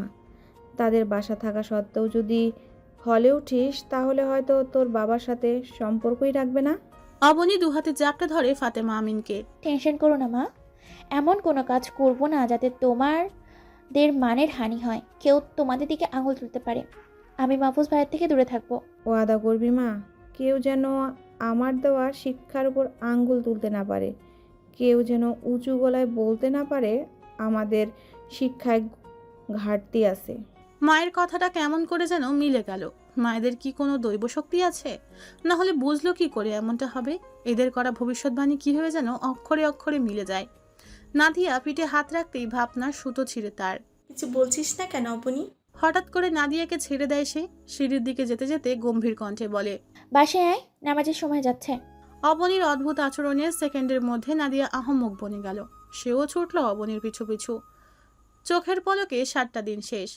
গোনা দিন খুব দ্রুতই চলে যায়। লাস্ট মিটিং শেষ করে সেই যে মাহফুজ ঘুমিয়েছে এখনও ওঠেনি। প্রেজেন্টেশন মন মতো হয়নি বলে টানা 2 দিন এটার পিছনে দিয়েছে। না ঘুমিয়েছে না খেয়েছে। মিটিং শেষ করে হোটেলের রুমে যে শুয়েছে এখনও ঘুম ভাঙেনি তার। বারবার মোবাইলের রিংটনে তন্দ্রা হালকা হয়ে এলো তার। তারপরও ঘুমের জন্য চোখ মেলতে পারছে না। নাম্বার না দেখে কল কেটে দিল সে। আবারও রিং হলো। ঘুমের মাঝে বিরক্তিতে কপাল কুঁচকে গেল তার। কোনো রকম রিসিভ করে কানে ঠেকায় মোবাইল। হ্যালো, কোথায় থাকো তুমি ভাইয়া? 100-র উপর কল দিলাম। কি বলবি তাড়াতাড়ি বল, ঘুমাবো আমি। মামু অবনীকে নিয়ে গ্রামে গেছে। তো যাক, কয়দিন ঘুরে আসুক বাড়ি থেকে। বেড়ানোর জন্য নিয়ে যায়নি, ওকে পাত্রপক্ষ দেখতে আসবে। তন্দ্রাভাব কেটে গেল মাহফুজের। চট করে উঠে বসে সে। কি বললি, আবার বল। পাত্রপক্ষ আসবে বলে অবনীকে মামু বাড়িতে নিয়ে গেল। রাগে হাত মুঠো করে ফেলে মাহফুজ। তন্দ্রাচ্ছন্ন লাল চোখ রাগে আরো লাল হয়ে গেল।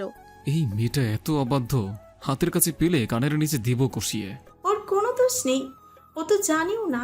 মায়ের সাথে বলছিল মামু, তাই আমি শুনেছি। আচ্ছা, ফোন রাখ।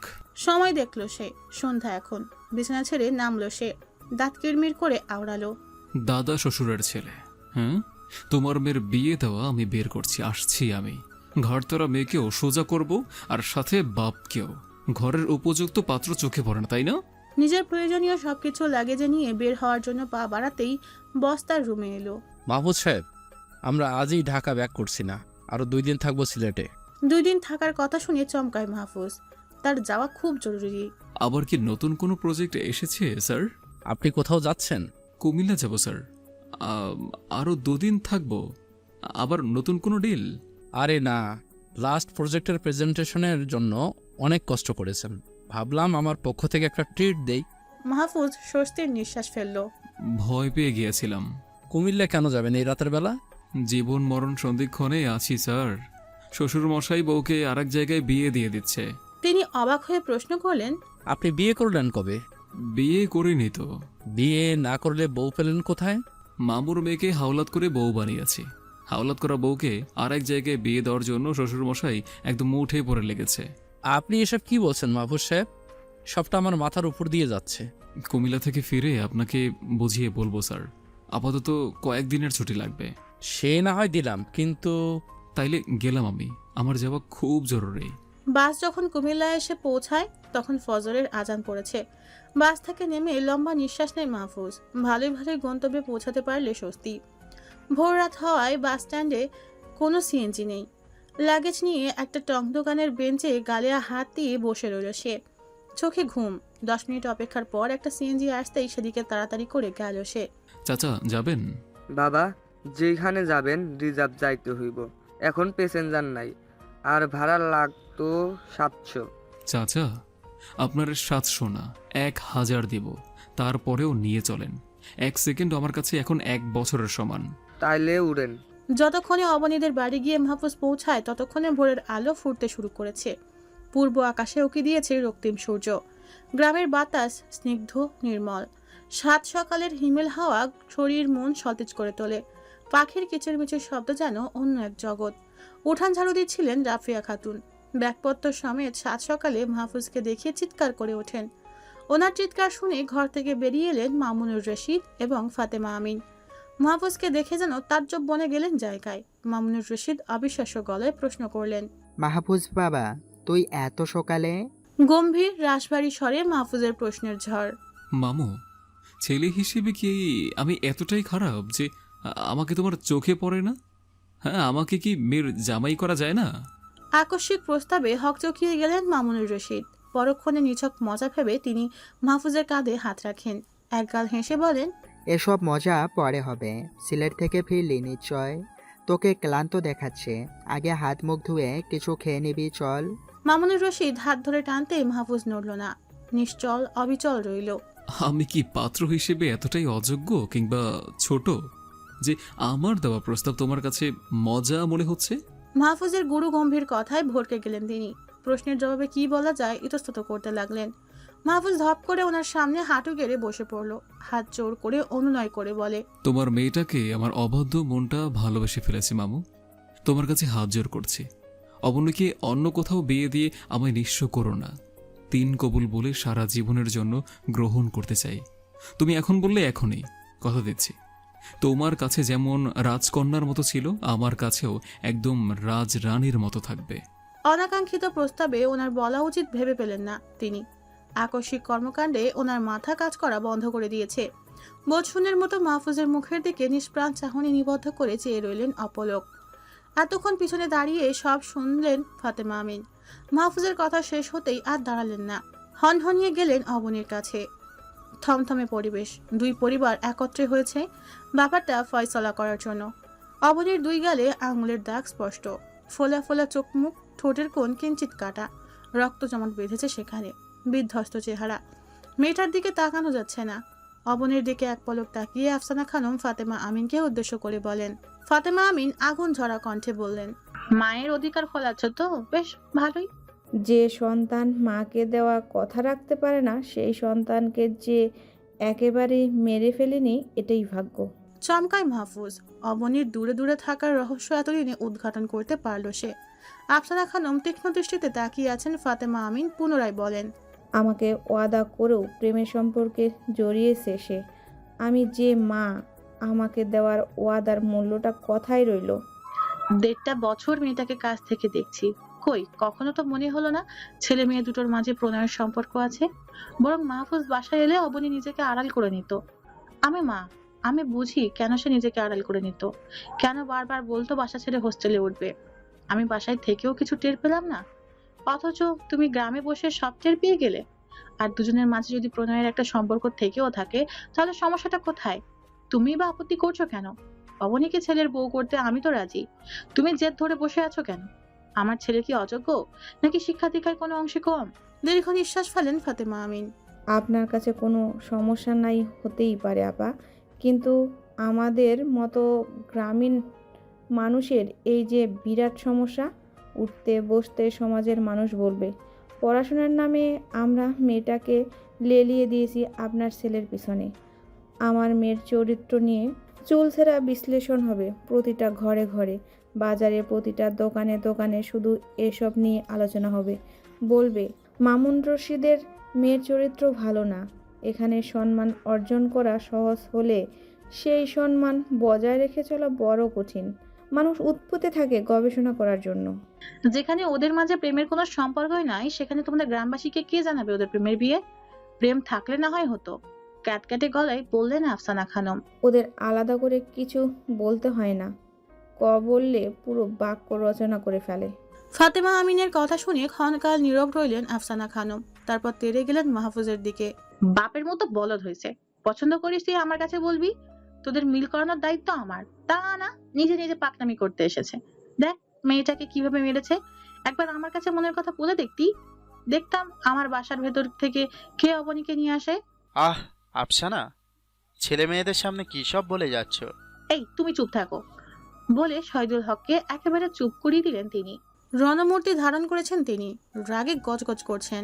কাগজে কলমে শিক্ষিত হয়েও যদি সমাজ কি বলবে, সমাজ কি চোখে দেখবে, এসব নিয়ে পড়ে থাকো, তবে আমার সত্যিই কিছু বলার নেই। তোমার কাছে তোমার ওই সো কল সমাজের দাম বেশি হতে পারে, তবে আমার কাছে আমার সন্তানের চাহিদার মূল্য এর থেকেও কয়েক গুণ বেশি। আমার সন্তানের চাওয়া পাওয়ার মূল্যায়ন আমি একটু বেশি করি। সবকিছুর ঊর্ধ্বে আমার সন্তান আমার কাছে কি চাইলো সেটা। সাধ্যের মধ্যে থাকার পরও যদি সমাজের ভয়ে আমি আমার সন্তানদের চাহিদা পূরণ করতে না পারি, তবে নিজেকে মায়ের কাঁথাটা নিজেকে কখনোই ফেলবই না। এতটুকু বলে থামলেন তিনি।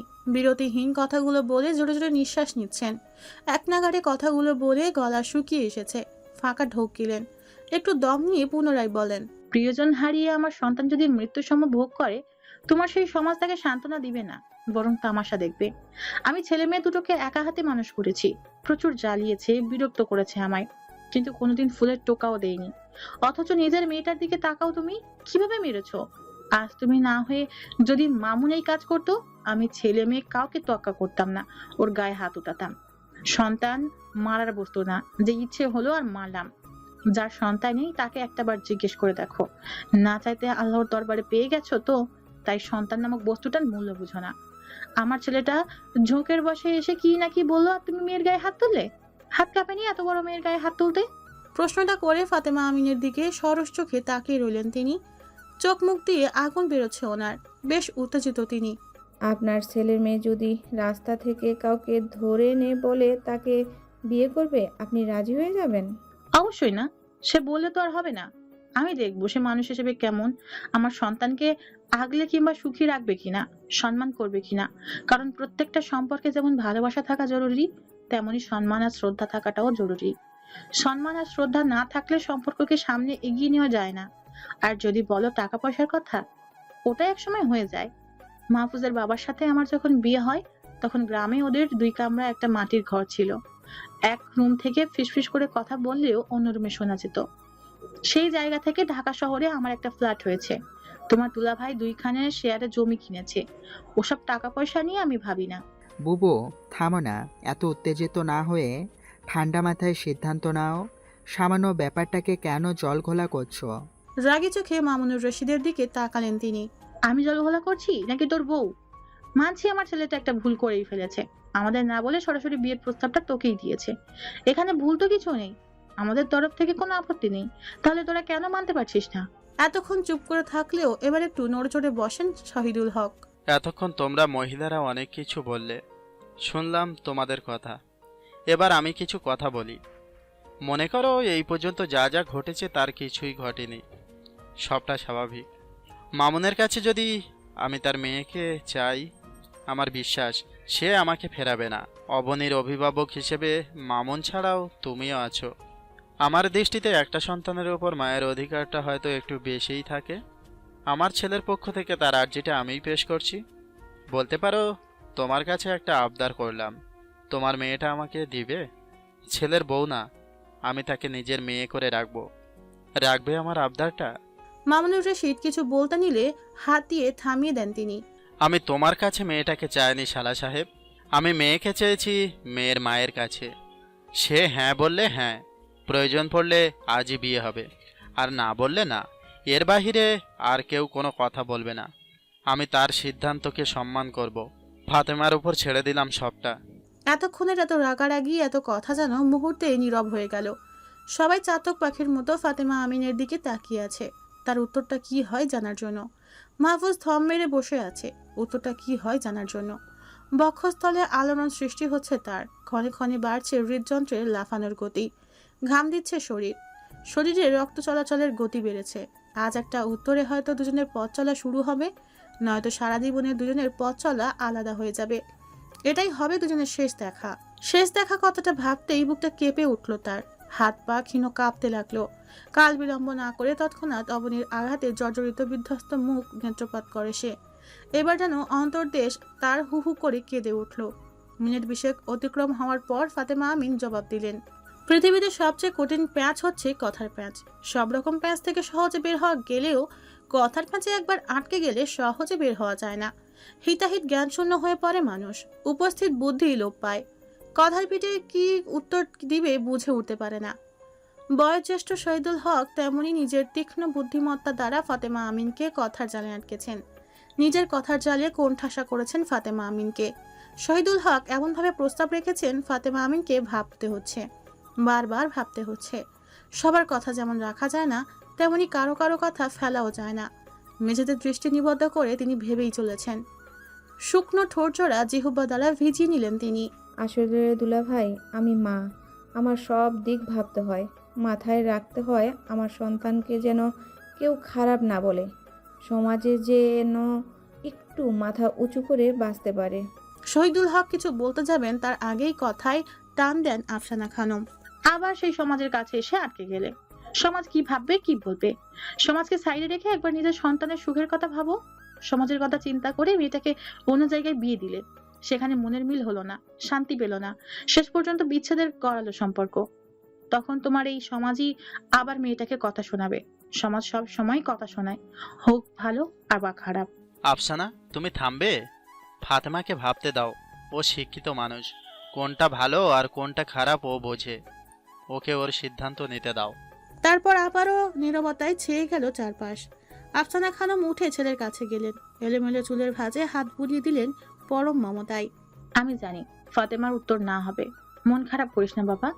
এক জীবনে সবার সবকিছু পাওয়া হয় না, কিছু কিছু অপূর্ণতা থেকে অপূর্ণতা থেকে যায়। ধরে নে এটাই তোর অপূর্ণতা। সবাই তো আর তোর মায়ের মতো সমাজকে বুড়ো আঙুল দেখাতে পারে না। অনেকে সন্তানের থেকেও বেশি সো কল সমাজকে দেখে। মাহফুজের রক্তিম চোখ জোড়ায় হাহাকার, প্রিয় মানুষটাকে হারিয়ে ভয়। ব্যাকুল চোখ জোড়া তার অবনীতে নিবদ্ধ। কি অদ্ভুত, মেয়েটাকে দেখেও আজ তার চোখে তৃষ্ণা মিটছে না। তৃষ্ণা পিপাসা কেবল বাড়ছে। তবে কি আজই দেখা? বক্ষস্থলে কেমন অদ্ভুত অনুভূতি হচ্ছে তার। ফাতেমা আমিন অনিমেষ চোখে মাহফুজকে পরখ করলো। ছেলেটার চোখে এক সমুদ্র ভালোবাসা ভাসমান। তারপর তার দৃষ্টি অনুসরণ করে অবনীর দিকে তাকালেন। অবনী নতমস্তকে দাঁড়িয়ে আছে। ছেলে মেয়ে দুটো তিনি বারবার দেখলেন। হ্যাঁ বা না কি বলবেন বুঝে উঠতে পারলেন না। ক্ষণকাল নিজের মন মস্তিষ্কের সাথে লড়াই করে অবনীর হাতটা শক্ত করে ধরেন। নিরেট গলায় বলেন, তোর সাথে আমার একান্তে কিছু কথা আছে, তোর রুমে চল। টানতে টানতে অবনীকে নিয়ে চলে গেলেন তিনি। আফসানা খানম সেদিকে যাওয়ার জন্য পা বাড়াতেই শহীদুল হক আটকে ফেলেন ওনাকে। তুমি কোথায় যাচ্ছ? আরে মেয়েটাকে নিয়ে চলে গেল, এখন নিশ্চয়ই ব্রেন ওয়াশ করবে। যা ইচ্ছে তাই করুক, আমি সিদ্ধান্ত ওর ওপর ছেড়ে দিলাম। তার সন্তানকে তার থেকে বেশি ভালো তুমি বাসবে না। চুপচাপ বসো এখানে। মামুনুর রশিদ দাঁড়ালেও তিনি বাধা দেন। তুমিও যাবে না। মনে করো এখানে তোমরা কেউ নেই, শুধু আমি, ফাতেমা আর অবনী ছাড়া। আমি দেখি ফাতেমা কি সিদ্ধান্ত নেয়। মুখে হাত দিয়ে অবনী ফুপিয়ে ফুপিয়ে কাঁদছে। থেকে থেকে কাঁপছে তার শরীর। মেয়ের কান্নায় বুকটা দুমড়ে মুচড়ে আসছে ওনার। ফাতেমা আমিন অবনীর হাত ধরে কোমল স্বরে শুধালেন, আমায় সত্যি করে বল, তোর সাথে মাহফুজের কোনো সম্পর্ক আছে? অশ্রুসিক্ত ঝাপসা চোখে মায়ের দিকে তাকায় অবনী। লালাপ চোখ জোড়া তার ভীষণ জ্বলছে। আচমকায় ওনাকে দুহাতে জাপটে ধরে অবনী বুকের মাঝে মুখ লুকিয়ে বলে, আমাকে এখানটায় লুকিয়ে ফেলো না মা, যেন কেউ খুঁজে না পায়, কেউ যেন ভালোবাসি বলে মানসিকভাবে দুর্বল করে নিতে না পারে। নিজের অনুরক্তি লুকিয়ে রাখতে রাখতে আমি ক্লান্ত মা। আমার অবাধ্য অনুভূতিগুলো যে বাঁধন ছাড়া হয়ে গেছে। আমি আর সইতে পারছি না মা। আমার বুক ভেঙে আসে, আমার চিৎকার করে কাঁদতে ইচ্ছে করে। আমি আর অভিনয় করতে পারছি না মা। মনের সাথে যুদ্ধ করতে করতে আমি পরাজিত। বিপরীত পাশে লোহা গলার সাথে সাথে যে আগুনও শিথিল হয়ে এসেছে, কমে এসেছে এর উত্তাপ, শান্ত হতে শুরু করেছে বহিশিখা। আমি এই মুহূর্তের জন্য মাহফুজ ভাইকে বুঝতে দিইনি মা। অনবরত কথাগুলো বলে কাঁদতে লাগলো অবনী। চোখ জোড়া মুদে আসছে, শরীরও দুর্বলতায় নেতিয়ে পড়ছে। তবে আজ যে চুপ থাকলে চলবে না। মনের কথাগুলো মনে চেপে রাখতে রাখতে মানসিক রোগী হয়ে যাচ্ছে সে। নিজেকে কঠিন থেকে কঠিনতম শক্ত খোলসে আবৃত রাখতে রাখতে হাঁপিয়ে গেছি আমি। আমার নিঃশ্বাস বন্ধ হয়ে আসে। আমি তারপরেও মাহফুজ ভাইকে বুঝতে দিইনি। আমিও একটু একটু করে তার উপর দুর্বল হয়ে পড়ছি। ওনার মুখে ভালোবাসি শুনে, ওনার পাগলামি দেখে আমারও বলতে ইচ্ছে করতো ভালোবাসি কতটা। কিন্তু আমি যে আমার মায়ের কাছে ওয়াদাবদ্ধ, আমি আমার মাকে দেওয়ার কথা খেলাপ কিভাবে করি? মায়ের দেওয়া শিক্ষার দিকে আঙুল তুলি কিভাবে? আমি এতটাও খারাপ সন্তান না মা। বারবার ফুপুকে বলেছি আমি হোস্টেলে চলে যাব, ফুপু দিল না। তাই নিজেকে গুটিয়ে নিয়েছি, নিজের সমস্ত অনুভূতিকে গলা টিপে হত্যা করেছি। আমি চাই না আমার মা আমার ওপর নারাজ হোক, আমার দিকে ঘৃণিত দৃষ্টিতে তাকাক। তোমার ঘৃণা ভরা দৃষ্টি আমি সইতে পারবো না মা। তুমি যা সিদ্ধান্ত নিবে আমি তাই মাথা পেতে নিব। তারপরে আমার থেকে মুখ ফিরিয়ে নিও না। আমায় বোঝো না, ওনার সাথে আমার প্রেম ঘটিত কোনো সম্পর্ক নেই। বুঝে আমায় বদদোয়া দিও না। মায়ের দোয়া কিংবা বদদোয়া দুটোই তরবারির চেয়ে ধারালো মা। আল্লাহর দরবারে বলতে দেরি, কিন্তু কবুল করতে দেরি হয় না। মনের চেপে রাখা কথাগুলো বলে মায়ের বুকের সাথে লেপ্টে রইল অবনী। বুকটা কেমন হালকা লাগছে তার। মেয়ের মুখ নিঃসৃত হৃৎপিণ্ড ছেদ করা প্রতিটা কথা শুনে কিংকর্তব্য বিমূঢ় ফাতেমা আমিন হতবিহল হয়ে গেলেন পলকে। বিমূঢ় চোখে চেয়ে রইলেন সামনের দেয়ালে। চোখ ভিজতে লাগলো ওনার। হাত দুটো অবনের পিঠে রেখে বুকের সাথে মিশিয়ে নিলেন আবারও। ওনার দেয়া শিক্ষা ভুল না। দরজা ঠেলে ভিতরে ঢুকে পড়েন আফসানা খানম, সাথে নাদিয়া। শহীদুল হকের নিষেধ থাকা সত্ত্বেও চলে এসেছেন মা মেয়ের কথা শোনার জন্য। নিজেকে দমিয়ে রাখতে পারেননি। এতক্ষণ দরজার বাইরে থেকে অবনীর বলা প্রতিটা কথা তিনি শুনেছেন। চমকে উঠে অবনী সহ ফাতেমা আমিন। এখনো তোমার ওই সমাজের কথা ভাববে ফাতেমা? যে সন্তান মায়ের দেওয়া আদেশ কথা পালন করতে গিয়ে নিজের ভালোবাসাকে জলাঞ্জলি দিতে পারে, সেই মায়েরই উচিত না মেয়েকে তার ভালোবাসা ফিরিয়ে দেওয়া? সেই মা কি পারে না মেয়ের অনুভূতিকে সম্মান করতে? জেদ ধরে থেকো না, মেয়েটাকে একটু বোঝো। মনের বিরুদ্ধে গিয়ে মেয়েটাকে অন্য কোথাও বিয়ে দিলে আদৌ সে সুখী হবে? নাদিয়া ফাতেমা আমিনের হাত ধরে অনুরোধের স্বরে বলে, মামি এতটা কঠোর হইও না। আমি জানি আমার ভাই অবনীকে ঠিক কতটা চায়। কত শত পাগলামি করে শুধু অবনীকে পাওয়ার জন্য। একটু নরম হও। আজ তোমার হাতে সব কিছু, তোমার বলা একটা হ্যাঁ এ সুখের একটা সংসার হবে, আর না এ অনেক কিছু বদলে যাবে। অবনীর এলোমেলো চুলগুলো সস্নেহে কানের উল্টো পিঠে গুঁজে দিলেন তিনি। ঘমার্ত কপালে এঁকে দিলেন সদীর্ঘ চুম্বন। অবনীর মুখটা হাতের আঁচলে নিয়ে কোমল স্বরে বলেন, মায়ের প্রতি সম্মান রেখে সন্তান যদি তার সমস্ত অনুরক্তি অতি সম্পূর্ণে লুকিয়ে রাখতে পারে, অনুভূতিকে গলা টিপে হত্যা করতে পারে, তবে মা কেন পারবে না সন্তানের সেই মৃত্যু অনুভূতিকে পুনর্জীবিত করতে? মায়েরা তো সন্তানের সুখের জন্য সব করে। জমজমাট আয়োজন অবনীদের বাড়িতে। লাল নীল মরিচবাতিতে আচ্ছাদিত পুরো বাড়ি ঝলমল করছে। 15 দিনের মধ্যে বিয়ের সমস্ত আয়োজন করা হয়েছে। সবকিছু এত দ্রুত হচ্ছে যে কেউ দুদণ্ড বিশ্রাম নেওয়ার ফুরসত পাচ্ছে না। এদিকে গেলে ওদিকে হচ্ছে না, ওদিকে গেলে এদিকের কাজ অসম্পূর্ণ থেকে যাচ্ছে। সবাই একেবারে মহা ব্যস্ত। সবাই চেয়েছিল ঝামেলা না করে মোটামুটি ঘরোয়া আয়োজনে পবিত্র কাজটা সেরে ফেলতে। তবে বাধা হয়ে দাঁড়ান আফসানা খানম।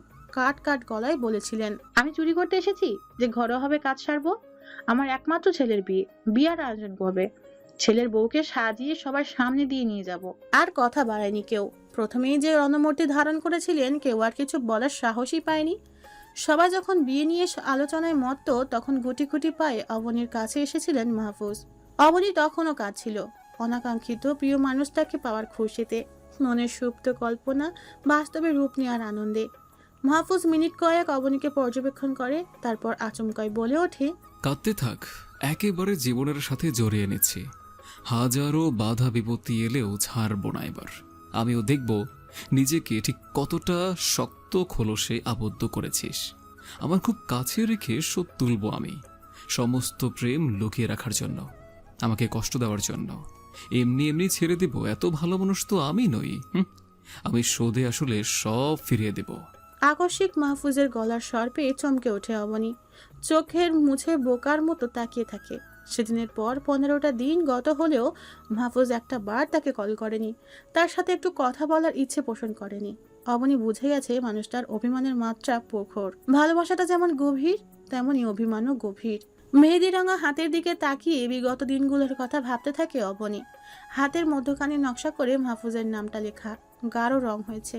সেই নামটার দিকে তাকিয়ে রইল অপলক অনিমেষ। শুনেছে মেহেদির রং গাঢ় হলে নাকি স্বামী বেশি ভালোবাসে। কথাটা ভাবতেই লজ্জায় আড়ষ্ট হয় সে। মেহেদি রাঙা দু হাতেই মুখ ঢেকে ফেলে। কারো পায়ের আওয়াজে পেয়ে স্বাভাবিক হয় অবনী। কাঁচা হলদে রঙের শাড়ির আঁচলটা গায়ে জড়িয়ে নিল ভালো করে। ব্যস্ত পায়ে ফাতেমা আমিন এসে উপস্থিত হয় সেখানে। চল মা, বেলা বাড়ছে, এক্ষুনি গোসল করতে হবে। সবাই উঠানে অপেক্ষা করছেন। অবনী মায়ের দিকে তাকায় কাতর ব্যাকুল চোখে। এই মানুষটাই রাজি ছিলেন না, আর আজ মানুষটাই কত খুশি সন্তানের সুখের কথা ভেবে। হয়তো সব মায়েরা বোধ যায় তার সন্তান সুখে থাকুক, শান্তিতে থাকুক। তাকে রলি কেন, চল। অবনী ধীর পায়ে বাইরে এলো। উঠোনের মাঝে গোল করে কলস রাখা, সবাই অপেক্ষা করছে। অবনীর দুগালে হলুদের প্রলেপ। মেয়েদের হয়তো এই রূপে একটু বেশি মায়াবী লাগে। ফাতেমা আমিন অতি সন্তর্পণে চোখের পানি আড়াল করে ফেলেন। অবনীর মাথায় পানি ঢালছে। চুলের গোড়া চুইয়ে চোখ মুখ ভিজিয়ে দিল সেই পানি। নাকের ডগা হতেই টপ টপ করে পানি ঝরছে। আবেশে চোখ বন্ধ করে ফেলে সে। চোখ বন্ধ করতেই মাহফুজের মুখটা ভেসে উঠল। এই মানুষটার পাগলামির জন্য আজকের এই দিনের মুখ সে দেখতে পেল। আর কয়েক সেকেন্ড পরে সে কেবল এই পাগলাটে মানুষটার, এই মানুষটার অতি নিকটে যাওয়ার জন্য আর ভয় পেতে হবে না। পার্লার থেকে ফিরেছে অবনী। বরযাত্রী এখনো আসেনি। অন্যান্য মেহমানরা আসছে, খাচ্ছে, কেউ চলে যাচ্ছে, কেউ কেউ অবনীর পাশে এটা ওটা জিজ্ঞেস করছে। ফাতেমা আমিন এলেন অবনীর কাছে। মেয়ের পাশে বসে মুখটার দিকে তাকিয়ে রইলেন। ধীরে ধীরে ওনার চোখ ভিজতে লাগলো। চোখের পানি লুকানোর ব্যর্থ চেষ্টা করেও পারলেন না, বাঁধ মারল না। মনটা হু হু করে কেঁদে উঠল। সেই কান্না প্রকাশিত হলো চোখ দিয়ে। অবনীরও দুই চোখ ঝাপসা হয়ে এলো। ফাতেমা আমিন অবনীর কনিষ্ঠ আঙুলে হালকা কামড় দিলেন। কপালে সুদীর্ঘ চুমু এঁকে কণ্ঠনত কণ্ঠে বলেন, কারোর নজর যেন না লাগে। স্বামী সোহাগী হও মা, পৃথিবীর সমস্ত সুখ তোমার কপালে জুটুক। পরিবারটাকে আপন করে নিও। যারা তোমার ভালোবেসে তাদের ভালোবাসতে কখনো কার্পণ্য করো না। মা দোয়া করে সব সময়, মায়ের দোয়া সব সময় তোমার সাথে থাকবে। অবনী নিজের আবেগ ধরে রাখতে পারল না, আঁকড়ে ধরে মাকে। ফাতেমা আমিনও মেয়ের সাথে পাল্লা দিয়ে কাঁদছেন। এভাবে কাঁদে না, মেকআপ নষ্ট হয়ে যাবে। অবনী নাক টেনে জবাব দেয়, উঠবে না, ওয়াটারপ্রুফ। অবনীর কথায় হেসে উঠলেন তিনিও। ছোট্ট আবিদ পাঞ্জাবি গায়ে গুটি গুটি পায়ে এসে উপস্থিত হয় সেখানে। বধূ বেশে থাকা অবনীর এক পলক তাকিয়ে ফাতেমা আমিনের আঁচল টেনে ধরে, কি বাবা? হাত পাড়ায় কোলে নেওয়ার জন্য। কোলে তুলে নেন তিনি। আবিদ বাদে বাদে অবনীকে দেখছে। আবিদকে এমন করতে দেখে ফাতেমা আমিন বলেন, এটা অবন তো? অবনীর নাম নিতে বেশ সূক্ষ্ম চোখে পরখ করতে লাগে সে। পরক্ষণে নাক সিটকে অন্যদিকে তাকায়। ছোট্ট আবিদের ভাবখানা এমন যে মা মিথ্যে বলছে, এটা অবন হতেই পারে না। ব্যাপারটা বুঝতে পেরে অবনী হাত বাড়ায়। আবিদ এমনভাবে উপেক্ষা করলো যেন জীবনেও তাকে দেখেনি, চিনে না সে। অবনী কাঁদো কাঁদো গলায় বলল, উনি কি আমায় এতটাই বাজে সাজিয়ে দিয়েছে যে আমার ভাইও আমায় চিনতে পারছে না? পরিচিত কণ্ঠ শুনে চোখ বড় বড় করে তাকায় আবিদ। অবিশ্বাস্য কণ্ঠে জানতে চায়, অবন? ফাতেমা আমিন মাথা নেড়ে সায় জানান। ডাক পড়তেই আবিদকে কোলে নিয়ে বাইরের দিকে পা বাড়ান ফাতেমা আমিন। এখানে ওকে রেখে গেলে অবনীকে বিরক্ত করবে ও। দরজার কাছাকাছি যেতেই মুখোমুখি হন রাফিয়া খাতুনের। যেন হন্তদন্ত হয়ে কোথা থেকে ছুটে এসেছেন, কপালে বিন্দু বিন্দু ঘাম। দরজায় এসে আঁচলের কোণ দিয়ে তা মুছে নিলেন তিনি। কাল থেকে তোমার খোঁজ নেই, কোথায় থাকো রাফিয়াবু? মেয়ের যে বিয়ে সে কথা ভুলে গেলে? তিনি মলিন হাসলেন, ভারাক্রান্ত মুখে বললেন, ভুলি নাই। তাড়াতাড়ি বাইরে এসো, এক্ষুনি ওরা চলে আসবে, কাজের চাপ বাড়বে। তুমি যাও, আমি আইতাছি। ফাতেমা আমিন আর দাঁড়ালেন না, দরকার ভেবে দ্রুত পায়ে প্রস্থান করলেন। রাফিয়া খাতুন অবনীর কাছে এসে বসলেন। তোমার হাতটা দাও মা। বাধ্য মেয়ের মতো হাতটা বাড়াই অবনী। তিনি আঁচল কোণে বেঁধে রাখা ছোট্ট একটা বক্স বের করেন, অবনীর হাতে দিয়ে বলেন, গরিব মানুষের তে বেশি কিছু দেওনের সমর্থ নাই। কাল দেওনের কথা ছিল, কিন্তু দেই নাই, তাই আইস সকাল সকাল দোকানে গিয়া হাজির হইছি। কি এটা? খুইল্লা দেহ। অবনী বক্স খুলে দেখে রূপার চেইন, সাথে সুন্দর একটা লকেট। এক গাল হেসে সে বলে, সুন্দর তো। অন্য সময় হইলে তোমারে কইতাম এইটা গলায় দিতে, কিন্তু এখন কমো না। তোমার শাশুড়ি তো স্বর্ণ লইয়া আইব, এইটা গলায় দিলে সুন্দর লাগতো না। অবনী চেইনটা ওনার হাতে দিয়ে বলে, পরিয়ে দাও। না না, অহন পরব না, পরে। অহন এইটা সুন্দর লাগতো না। ওনার হাতে জোর করে চেন দিয়ে বলেন, এখানে দামি কম দামি কিংবা সুন্দর অসুন্দরের কথা না তো। সুন্দর না লাগুক, তারপরেও আমি পরবো, কেননা চেনটা একজনের খাঁটি ভালোবাসা, আদর, স্নেহ মিশে। এগুলো উপেক্ষা করার সাধ্য যে আমার নেই। তার চেয়ে ভালো তুমি এটা পরিয়ে দাও। কেউ অসুন্দর বললে বললো, এখানে মূল্যের চেয়ে ভালোবাসা বেশি আছে। পান খাওয়া লাল ঠোঁটগুলো প্রসারিত হলো ওনার। চোখ হয় ঝাপসা। ঝাপসা চোখে অবনের গলায় চেনটা পরিয়ে দিলেন তিনি। পরক্ষণে আবারও একটা বক্স বের করেন, সেখানে একটা আংটি। এইটা জামাই বাবার লাইগা, পছন্দ করব? আংটিটা হাতে নিয়ে উল্টে পাল্টে দেখে অবনী। আলবাত করবে, যদি তোমার জামাই বাবা এসব হাতে দেয় না তারপরও বলবো। সবারগুলো ফেলে রেখে হলেও জানে এটা পরে, কারণ এটা ভালোবাসার পরিমাণটা একটু না অনেকটা বেশি। বরযাত্রী চলে এসেছে। বর দেখার অনেকে গেটের কাছে গেছে, আবার অনেকে অবনীর কাছে রয়ে গেছে। মানুষজন একটু কমতে দুজন অবনীর কাছে জানতে চায়, তুই তো ওদের বাসা থেকেই পড়াশোনা করিস, তোদের কি প্রেমের বিয়ে? তোদের কি আগে থেকে প্রেম ছিল? ভরকে গেল অবনী। প্রশ্নটার জন্য মোটেও প্রস্তুত ছিল না সে। কিছু বলতে যাবে তার আগেই গয়নার বাক্স হাতে উপস্থিত হন আফসানা খানম। আফসানা খানমকে দেখে চুপ হয়ে যায় সবাই। অবনীর গলায় হাত দিয়ে রূপোর চেন চোখে পড়ে ওনার। কে দিল এটা? রাফিয়া ফুপু। খুলবো? থাকুক। তিনি আর কিছু বললেন না। গয়নার বাক্স খুলে এক এক করে গয়নাগুলো অবনীকে পরিয়ে দিতে দিতে তিনি ওই দুজনের প্রশ্নটার জবাব দিলেন। ওদের বিয়ে ঠিক করা হয়েছে আরো আগে। মেয়ে বড় হতেই ভাবলাম নিজের কাছে নিয়ে একটু কাজটাই শেখাই। এখনকার মেয়েরা তো আবার কাজটা জানে না। সংসারের কাজ শিখতেই পায়ের শিকল পরিয়ে দিলাম। কি দরকার আর উড়াউড়ির? এখন সংসার করার বয়স। কথাটাই যেন বেশ মজা পেলেন দুজন, যা ওনাদের চোখে মুখে ফুটে উঠেছে। আর একটু সাহস করে বললেন, তা যা বলেছেন। মেয়েদের এত পড়াশোনা আমার পছন্দ না। এত পড়ে কি হবে, শুধু টাকা পয়সা নষ্ট। আফসানা খানম অবনীর দিকে তাকিয়ে বলেন, আমারও পছন্দ না। আমি তো বলেছি আর পড়াবো না। এত পড়ে কি হবে? অবনী ব্রু উঁচিয়ে আফসানা খানমের অভিনয় দেখতে লাগলো। আপনি অবনীর শাশুড়ি? হুম। গয়নাগুলো কি সব সোনার? উনি স্বাভাবিক গলায় জবাব দেন। না তো, এত গয়না কেনার টাকা কি আমার আছে? সব ইমিটেশন। তখনই নাক ডলতে ডলতে এসে উপস্থিত হয় নাদিয়া, চোখ দুইটা লাল। ভালোবাসা উপেক্ষা করা কি তোমাদের বংশগত রোগ নাকি? তোর ভাইকে কোলে নেওয়ার জন্য হাত পারলাম, অমনি নাকে মুখে খামচে দিল। স্বাস্থ্য নষ্ট হলেই চলছে কো। এই ছেলেরে যে বিয়ে করবে তার জীবন তেজপাতা হয়ে যাবে। আগুনে হাত দিলে এমনি হবে। বিয়ে পড়ানো শেষ দুইজনের। আজ থেকে আইনত ও শরীয়ত মোতাবেক মাহফুজের স্ত্রী অবনী, যাকে পাওয়ার জন্য এত পাগলামি। অবশেষে সেই মানুষটাকে নিজের করে পেল সে। কি অদ্ভুত সুখ আর শান্তি মনের মাঝে বিরাজ করছে তা কেবল মাহফুজই জানে। দুজনের মধ্যকার পর্দা সরানো হলো, দুজনকে পাশাপাশি বসানো হয়েছে। এবার আয়নায় মুখ দেখার পালা। দুজনকে আয়নায় তাকাতে বলে সবাই। তারপর মাহফুজকে প্রশ্ন করা হলো, আয়নায় কি দেখো? সদ্য কবুল বলে গ্রহণ করা মেয়েটার দিকে তাকিয়ে রইল মাহফুজ অনিমিষ চোখে। মেয়েটার দিকে আজীবন তাকিয়ে থাকলেও ক্লান্তি আসবে না। ক্ষণকাল বাদে থমথমে মুখে মাহফুজ জবাব দেয়, এক কঠিন মানবিকে, যার হৃদয়ে পাথরের প্রলোভ দেওয়া, যার মন শক্ত খোলসে আবৃত, যার ভেতর এবং বাহির পুরোটাই কঠিন। মাহফুজের কাঁধে চাপড় মারে সাইফুল। আরে বেটা বল যে আকাশে চাঁদ দেখি, এসব পড়েও বলতে পারবি? এক পলক সাইফুলের দিকে তাকায় মাহফুজ, পুনরায় দৃষ্টি নিবদ্ধ করে আয়নায়। অবশ্যই সে চাঁদ আমার আকাশের ব্যক্তিগত চাঁদ, তবে চাঁদ থাকে স্নিগ্ধ কমল, আর আমার আকাশের চাঁদটা একদম কঠিন, সহজে তার মন গলে না, কারো আহাজারিতে হৃদয় নরম হয় না। স্নিগ্ধ আলো ছড়ানোর বদলে সে কেবল পোড়ায় সবসময়, অদৃশ্যভাবে দগ্ধ করে হৃদয়। এবার বিদায় নেবার পালা অবনীর। পরিচিত স্থানে নতুনভাবে নতুন রূপে পদার্পণ করবে সে। পরিচয় বদলে গেছে তার। মেয়ে থেকে হয়েছে বউ, হয়েছে কারো ঘরের রানী, মনের রানী। একটা সংসারের সম্মান সে, একটা সংসার সামলানোর দায়িত্ব পড়বে কাঁধে।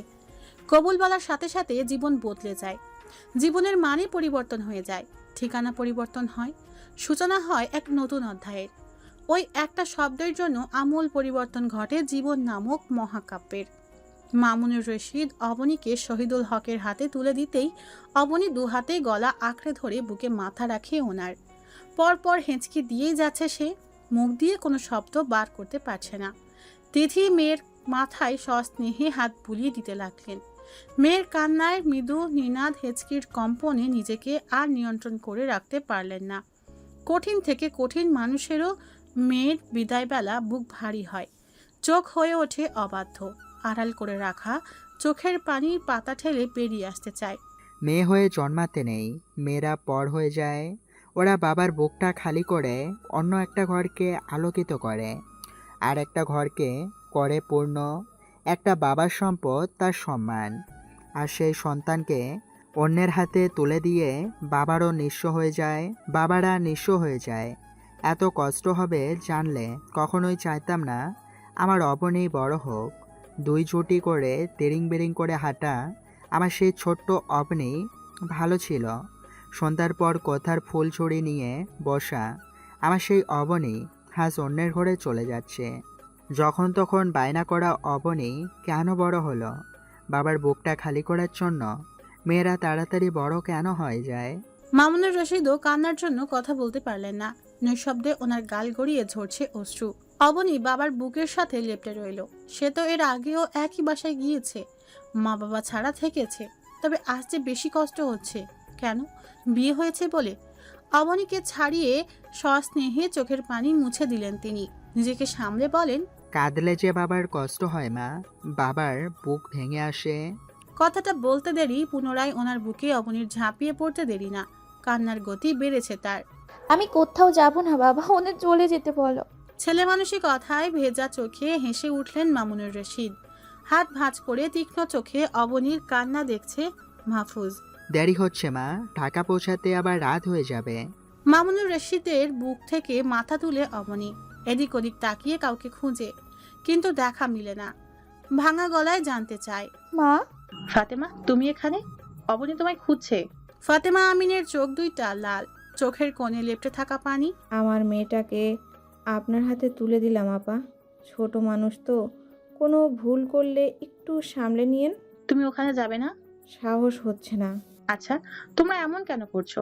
অবনী কি এর আগে আমাদের বাসায় যায়নি? তখন তো আর আপনাদের বাড়ির বউ ছিল না। আচ্ছা হয়েছে, এখন চলো, মেয়েটা তোমার অপেক্ষা করছে। বলে টানতে টানতে জনসম্মুখে এসে উপস্থিত হন তিনি। ভারী শাড়ি সামলে ফাতেমা আমিনের সামনে এসে দাঁড়ায় অবনী। আগের মতো সাজটা আর তার নেই, কিঞ্চিত এলোমেলো হয়েছে। ফাতেমা আমিন মলিন স্বরে বলেন, পার্লারের মহিলা নিশ্চয়ই ভালো প্রোডাক্ট দিয়ে সাজায়। কালো লাগছে, নতুন বউ দেখতে আসলে বলবে কালো। ঠোঁট কামড়ে কান্না নিবারণের চেষ্টা চালিয়েও পারে না। ফাতেমা আমিনকে জড়িয়ে ধরে সপ্তযোগে কাঁদতে লাগে। রাফিয়া খাতুন আবিদকে কোলে নিয়ে এলে হাত বাড়ায় অবনী। কোনো ভনিতা ছাড়াই অবনীর কোলে চলে গেল, মিশে রইল অবনীর বুকের সাথে। অবনকে মনে পড়বে? মাথা তুলে তাকায় সে একবার, তারপর আবারও মিশে রয় বুকে। রক্তের টান হয়তো একেই বলে। অবনীদের গাড়ি ছেড়ে দিয়েছে। গাড়িতে অবনী, মাহফুজ, নাদিয়া আর ড্রাইভার। গাড়ি চোখের আড়াল হতেই মামুনুর রশিদ শহীদুল হকের হাতটা ধরেন, পুনরায় বলেন, দুলা ভাই, আমার মেয়েটাকে আপনার আমানতে দিলাম, আর কিছু বলবো না। তিনি কিছু বলেন না। মামুনুর রশিদের কাঁধে রেখে কেবল নীরবে সান্ত্বনা দেন। অবনী যাওয়ার পরপরই আরও কান্নায় ভেঙে পড়েন ফাতেমা আমিন। তোমরা যদি ছোটদের মতো ব্যবহার করো তাহলে হয়?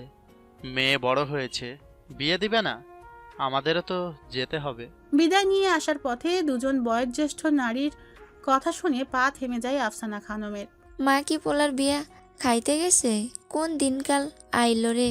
বয়সের দিকে তাকিয়ে জবাব দিতে ইচ্ছে করলো না ওনার। পা চালিয়ে সামনে এগিয়ে গেলেন, কি ভেবে আবারও তাদের সম্মুখে এসে দাঁড়ান।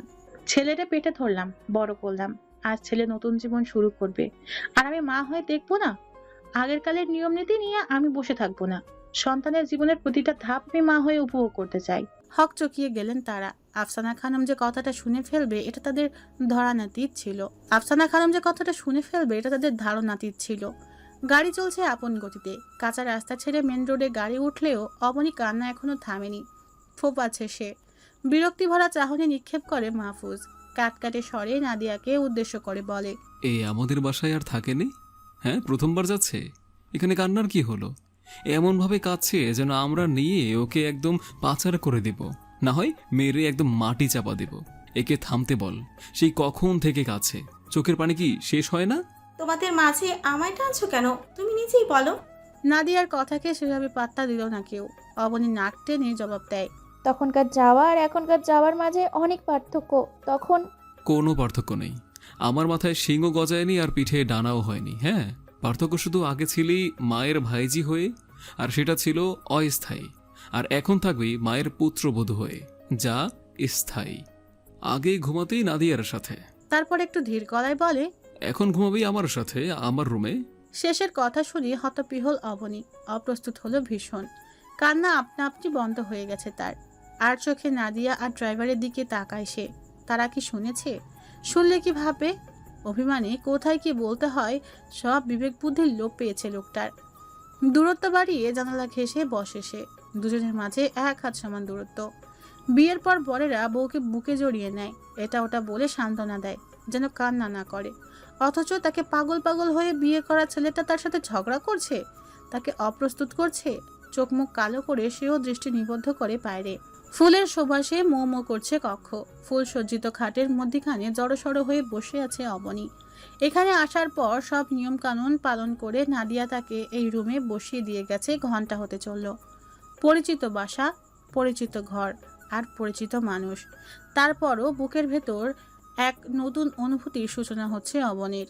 এর আগেও এই কক্ষে অবনী এসেছে, তবে এখনকার অনুভূতি আর তখনকার অনুভূতির মাঝে আকাশ পাতাল তফাৎ।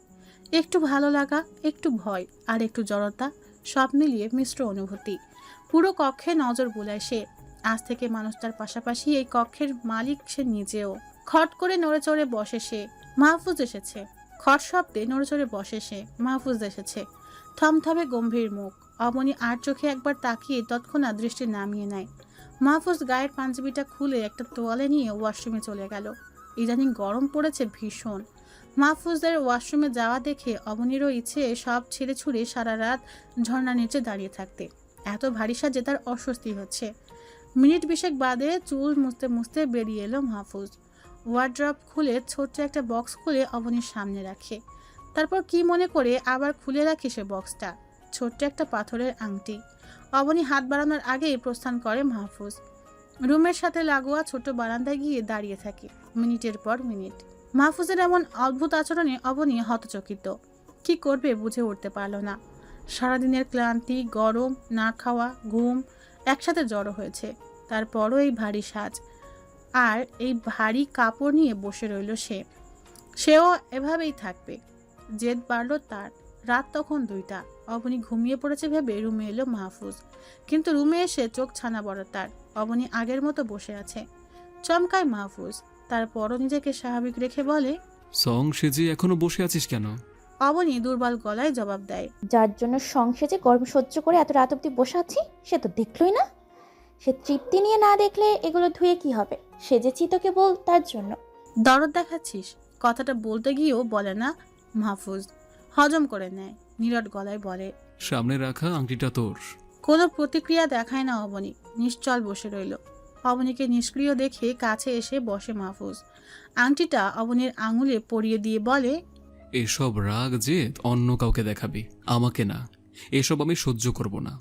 আজকের পর যেদিন এটা আঙুলে না থাকবে সেদিন বোঝাবো আমি কি। ঘুমিয়ে পড়, একটু পরে আজান দেবে। আবার বারান্দার দিকে পা বাড়ালে অবনী মুখ খুলে, আমার সমস্ত রাগ জেদ অভিমান তোমাকে না দেখালে কাকে দেখাবো? আবার আমার বিয়ে দেবে বুঝি? তাহলে কি সেই বরকে রাগ আর জেদ দেখাবো? পা থেমে যায় মাহফুজের। ঘাড় বাঁকিয়ে তাকায় অবনীর মুখের দিকে। তীক্ষ্ণ চাহনি, কুচকানো ব্রু, দাঁতে দাঁত পিষে রুক্ষ স্বরে কিছু বলার আগেই অবনী পুনরায় বলে, নিজের জায়গা থেকে বিচার করে অভিমান করে থাকবে। একটা বার আমার জায়গায় নিজেকে বসিয়ে দেখো, আমি কি করতাম? আমি কিছু বললে মা ভাবতো তোমার আর আমার হয়তো সম্পর্ক ছিল, সবটা আরও ঘেটে যেত। অবনীর চোখে মুখে ক্লান্তি, চোখ জোড়ায় অসহায়ত্ব। অসহায় মুখের দিকে কিছুক্ষণ তাকিয়ে থেকে আচমকায় নিজের বাহু ডোরে আবদ্ধ করে নিল অবনীকে। ভরকে গেল অবনী। আকস্মিক ঘটনায় হকচকিয়ে গেল সে। নির্বোধের মতো রইল সে। এক সেকেন্ড করে কত মিনিট পার হলো গোনা হয় না অবনীর। কাঁধে গরম পানির অস্তিত্ব টের পায় সে। মানুষটা কাঁদছে, তার জন্য কোনো পুরুষ কাঁদছে, বিশ্বাস হয় না তার। কোনো এক পুরুষের অভিমান পানি হয়ে ঝরছে। নিজেও চোখ বন্ধ করে নেয়। তার চোখও হয়েছে ঝাপসা। দুহাত মাহফুজের কাঁধে রাখে। শেষ মুহূর্তে এসেও মনে হয়েছে এই বুঝি হারিয়ে ফেললাম। বুকের মাঝে যত্ন করে গড়ে তোলা ভালোবাসা এই বুঝি কেউ নিয়ে গেল। মনে মনে কতবার আল্লাহকে ডেকেছি জানি না। তোর ওপর ভীষণ রাগ হয়েছে, অভিমান হয়েছে। মামিকে কিছু না বলে চুপ করে থাকলি, মানানোর চেষ্টাও করলি না, মুখ ফুটে কিচ্ছু বললি না। অভিমান জিইয়ে রাখার জন্য বাইরে ছিলাম। পুরুষ মানুষ এই একটা জায়গায় নিরুপায়। প্রিয় মানুষের সাথে অভিমান করা যায় না, তাকে দেখলে অভিমান গলতে শুরু করে। তারপর মাহফুজ চুপ হয়ে যায়, একদম চুপ। কথা বলতে তার মোটেও ইচ্ছে করছে না। অর্ধাঙ্গিনীর আলিঙ্গনে বুকের উত্তাল ঝড় কমতে শুরু করেছে। একটুখানি ছোঁয়ায় অভিমান মিলিয়ে গেছে হাওয়ায়। এবার উপভোগ করার পালা, প্রিয় মানুষের সাথে সুন্দর মুহূর্তগুলো। দেয়াল ঘড়ির ঢং ঢং শব্দ ঘোর কাটে মাহফুজের। ঘড়ি জানান দিচ্ছে 3টা বাজে। হাতের বাঁধন হালকা হয় তার। ওষ্ঠজোড়ার উষ্ণ ছোঁয়া দেয় অবনীর কানে। তারপর ফিসফিসিয়ে বলে, ভালোবাসি, ভীষণ ভালোবাসি। কঠিন খোলসে আবৃত করে রাখা সেই মেয়েটিকে। সে কি বাসে? উত্তরের আশায় রইল মাহফুজ, কিন্তু রসকসহীন অবনী মাহফুজের আবেগে এক বালতি জল ঢেলে মৃদুস্বরে বলে, ভীষণ খিদে পেয়েছে আমার, আমি খাবো। উত্তর শুনে মেজাজ বিগড়ে গেল মাহফুজের। শুনতে চাইলো কি আর শুনতে হলো কি? কঠিন গলায় কিছু শোনাতে গিয়েও পারে না। আজকের সুন্দর রাতে মেজাজ দেখাতে চাইছে না সে চাইছে না নতুন জীবনের সূচনাতেই অবনীর মন খারাপ হোক। নিজের রাগটা প্রশমিত করে প্রস্তুতি নিল অবনীকে ভরকে দেওয়ার জন্য, অপ্রস্তুত করে তোলার জন্য, অবনীর কথায় অবনীকে ঘায়েল করার জন্য। ভ্রু নাচিয়ে রগড় গলায় শোধায়, খিদে কি পেটের নাকি মনের? ভালোবাসা দিলে খিদা মিটবে? দিব একটু ভালোবাসা? মাহফুজের কণ্ঠে রসিকতা, চঞ্চল দুরন্ত চোখ জোড়া অবনীতে নিবদ্ধ। দৃষ্টি নামিয়ে নেয় অবনী। প্রগাঢ় লজ্জায় চপায় আড়ষ্ট সে। মাহফুজের বাঁধন থেকে মুক্ত হতে চাইল, কিন্তু মাহফুজ হাতের বাঁধন ঢিলে করল না, বরং বাঁধন শক্ত করলো আরো। অবনী ব্যর্থ হয়ে নত স্বরে বিড়বিড় করে বলল, আমার সত্যি খিদে পেয়েছে। আয়রাতে মানুষের খিদেও পায়, জানা ছিল না। মানুষ তো নাকি অন্য কিছুর জন্য উদ্গ্রীব হয়ে থাকে। লজ্জাকে দূরে রেখে মাহফুজের চঞ্চল দুষ্টু চোখে নিজের চাহনি নিবদ্ধ করে অবনী। চোখে চোখ রেখে বলে, কারণ রাগের উত্তাপ সহ্য করার প্রস্তুতি নিতে গিয়ে আজ সারাদিন খাবার কথা ভুলেই গিয়েছি। মানুষটার রাগ নেমেছে, রাগের উত্তাপ কমেছে। ব্যাপারটা টের পেতে আমার খিদে মাথার চারা দিয়ে উঠেছে, আর সহ্য করতে পারছি না। একটু স্বাভাবিক হয় মাহফুজ, নমনীয় স্বরে জিজ্ঞেস করে। খিদে কি বেশি? মাথা ঝাঁকায় অবনী। মাহফুজ অবনী কপালে অস্ত্র জোড়া ছুয়ালো আলতো করে। দেখি রান্নাঘরে কি আছে। তুই এসব ভারী পোশাক ছেড়ে ফ্রেশ হয়ে আয়। লাগেজ হাতরে সুতি একটা 3 পিস বের করে ওয়াশরুমের দিকে পা বাড়াতেই মাহফুজ পুনরায় বলল, মুখের উপর 3 ইঞ্চি প্রলেপ দেওয়া রূপ দেখলেই যে আমি তৃপ্তি পাবো, এটা তোর ভুল ধারণা। তুই আমার সামনে এলেই আমার চোখের তৃপ্তি, মনের শান্তি। আমি তো তোর সাজ্জিত রূপ দেখে প্রেমে পড়িনি। সাজসজ্জাহীন স্নিগ্ধ তোকে দেখলেই আমি ঘায়েল হই বারংবার। ক্লান্ত ঘমর্ত চেহারা নিয়েও যদি আমার সামনে আসিস, আমি তোর সেই রূপের প্রেমে পড়ব 1000 বার। প্রেমে পড়ার জন্য আমার তুই হলি যথেষ্ট। আমাকে মুগ্ধ করার জন্য কিংবা ঘায়েল করবার জন্য কৃত্রিম সজ্জার প্রয়োজন নেই, কখনো প্রয়োজন পড়বেও না। সকালে রান্নাঘরে এঁটো প্লেট দেখে মুচকি হাসেন আফসানা খানম। চুলোয় চায়ের পাতিল বসালেন তিনি। প্লেট ধুয়ে রুটি বানানোর আয়োজন করতেই পিছনে এসে দাঁড়ায় অবনী। আমাকেও দাও রুটি, আমি বানাই। বিয়ের পরদিনই গিন্নি হতে চলে এসেছিস? তাক থেকে পিডি বেলুন নিয়ে অবনী বলে, আজ হোক বা কাল কিডনি তো হতেই হবে, তাহলে আজ থেকে কেন নয়? গিন্নি গিন্নি ভাব নেওয়ার জন্য অনেক সময় পড়ে আছে। নতুন বউ তুই এখন, সবাই দেখবে তোকে। যা এখান থেকে। সাহায্য করতে এলাম আর তাড়িয়ে দিচ্ছ? পরে তো বলবে বউ কোনো কাজ করে না। আফসানা খানম হাসলেন অবনীর কথা শুনে, বড় স্নিগ্ধ সেই হাসি। এসব নিয়ে আমার মোটেও মাথা ব্যথা নেই। আমার যথেষ্ট বল আছে। প্রথম থেকেই আমি আমার সংসারকে একা হাতে সামলে এসেছি। তুই আশায় এমন না যে কাজ বেড়েছে। বউ হয়েছিস, অবশ্যই এই সংসারটা সামলাবি। আজ হোক কাল হোক দায়িত্ব তোর কাঁধেই পড়বে। শুধু এইটুকু বলবো, শেষ বয়সে পর করে দিস না মা। অবনী কিছু বলতে যাবে তার আগেই উনি 1 কাপ চা ওর হাতে দিয়ে বলে, যা তোর শ্বশুরকে দিয়ে আয়। অবনী ভালো করে ঘোমটা টেনে দরজায় এসে দাঁড়ালো। বাবা বলে ডাকবে নাকি ফুপা বলে ডাকবে ইতস্তত করতে লাগলো সে। শহীদুল হক নিউজ পেপারের পাতা উল্টে হাঁক ছেড়ে ডাকেন আফসানা খানমকে। কি গো, চা হলো? দরজায় দৃষ্টি ফেলতে নজরে এলো অবনীকে। তিনি একগাল হাসলেন। তোমায় পাঠিয়েছে? দেখছো, বিয়ে হওয়ার পরদিনই কাজ করাচ্ছে। এটা তো মোটেও ঠিক না। আমি যে তোমার বাবাকে বলে এসেছি তোমায় মেয়ে করে রাখবো। আমার কথার কি হবে? অবনী চায়ের কাপটা ওনার হাতে দিয়ে বলে, মেয়েরাই তো ঘরের কাজ করে বেশি।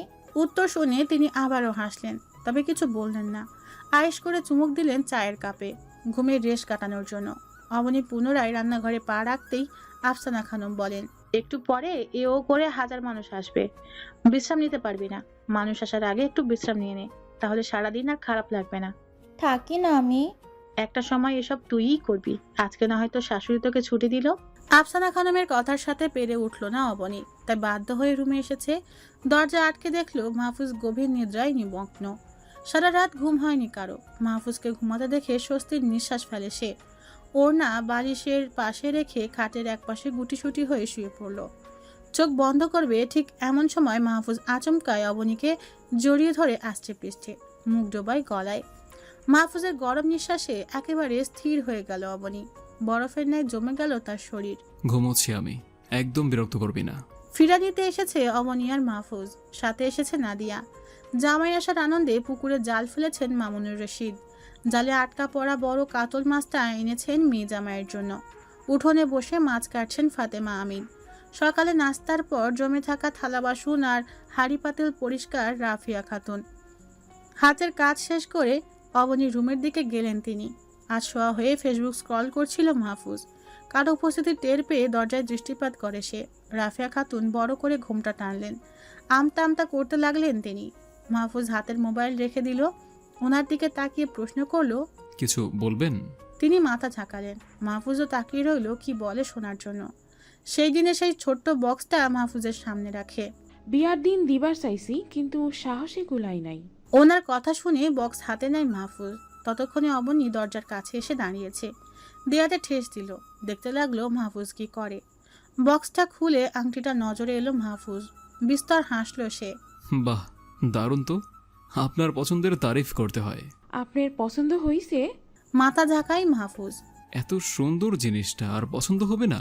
খুশিতে চকচক করে ওঠে ওনার চোখ। মাহফুজ আংটিটা আঙুলের কাছে এনে বলে, আপনি আমার মায়ের থেকেও বয়সে বড়। আমাকে আপনি আপনি করবেন না। আপনি আমায় আপনি বললে না মনে হয় যেন আমি আপনার সাথে বেয়াদবি করছি। মাইয়ার জামাইরে সবাই আপনি কইরেই কয়। মেয়ের জামাই না ভেবে সন্তানের মতোও তো ভাবতে পারেন। রাফিয়া খাতুনের চোখ ঝাপসা হয়। চোখের পানি গড়িয়ে পড়ার আগে আঁচল কোণে মুছে ফেলেন তা। হাত ভাঁজ করে মাহফুজকে পর্যবেক্ষণ করছে অবনী। মুখে তার মিষ্টি হাসি। সে কি না এই মানুষটাকে হারিয়ে ফেলতে বসেছিল? ভাবনার মাঝে নাদিয়া চিৎকার কানে সবার। দেরি না করে সবাই ছুটলো বাইরে। বাইরে গিয়ে চোখ কপালে সবার। আবিদ নাদিয়া চুল ধরে ঝুলে আছে। ফাতেমা আমিন আবিদকে ছাড়াতে যায়। এসব কি করছো বাবা? এগুলো তো পচা কাজ। মেহমানের সাথে এমন কেউ করে? অনেক বুঝিয়ে শুনিয়ে আবিদকে ছাড়ালেন ফাতেমা আমিন। ব্যথা পেয়েছো? চুল ঠিক করতে করতে নাদিয়া জবাব দেয়, আমার চুল। আবিদের মুঠো ভর্তি চুল। ফাতেমা আমিন চোখ রাঙানি দিতেই আবিদ গুটি গুটি পায়ে দৌড়ে চলে গেল। আবিদকে মারার জন্য লাঠি হাতে নিতেই নাদিয়া বাধা দেয়। ও ছোট মানুষ, মামি বাদ দাও বলে অবনীর কাছে এলো সে। তোদের দুই ভাই বোনের এত তেজ কেন বলতো? ধরাও যায় না, ছোঁয়াও যায় না। অবনীর পিছনে দাঁড়িয়েছিল মাহফুজ। অবনীকে পিঞ্চ মেরে বিড়বিড় করে বলে, ওদের সহজে ছোঁয়া যায় না। ছুতে গেলে আগে পুড়তে হয়। পুড়ে পুড়ে তবেই পাওয়া যায় ছোঁয়ার অনুমতি। কথাটা নাদিয়া না শুনলেও অবনী ঠিকই শুনেছে। আমার ভাই তো শুধু শুধু তোকে চুল ধরবে না। আগে আমার ভাইকে কি করেছি সেটা বল। নাদিয়া ক্যাবলাকান্তের মতো হাসে।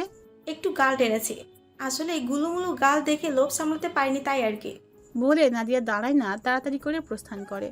অবনীর তীক্ষ্ণ দৃষ্টিতে তাকায় মাহফুজের দিকে। নাদিয়ার কথা শুনে অন্যদিকে তাকিয়ে আছে সে। আমরা অকারণে পুড়াই না, কারণেই পুড়াই। আর আগুনে হাত দিলে পুড়বে, এটা স্বাভাবিক নয় কি?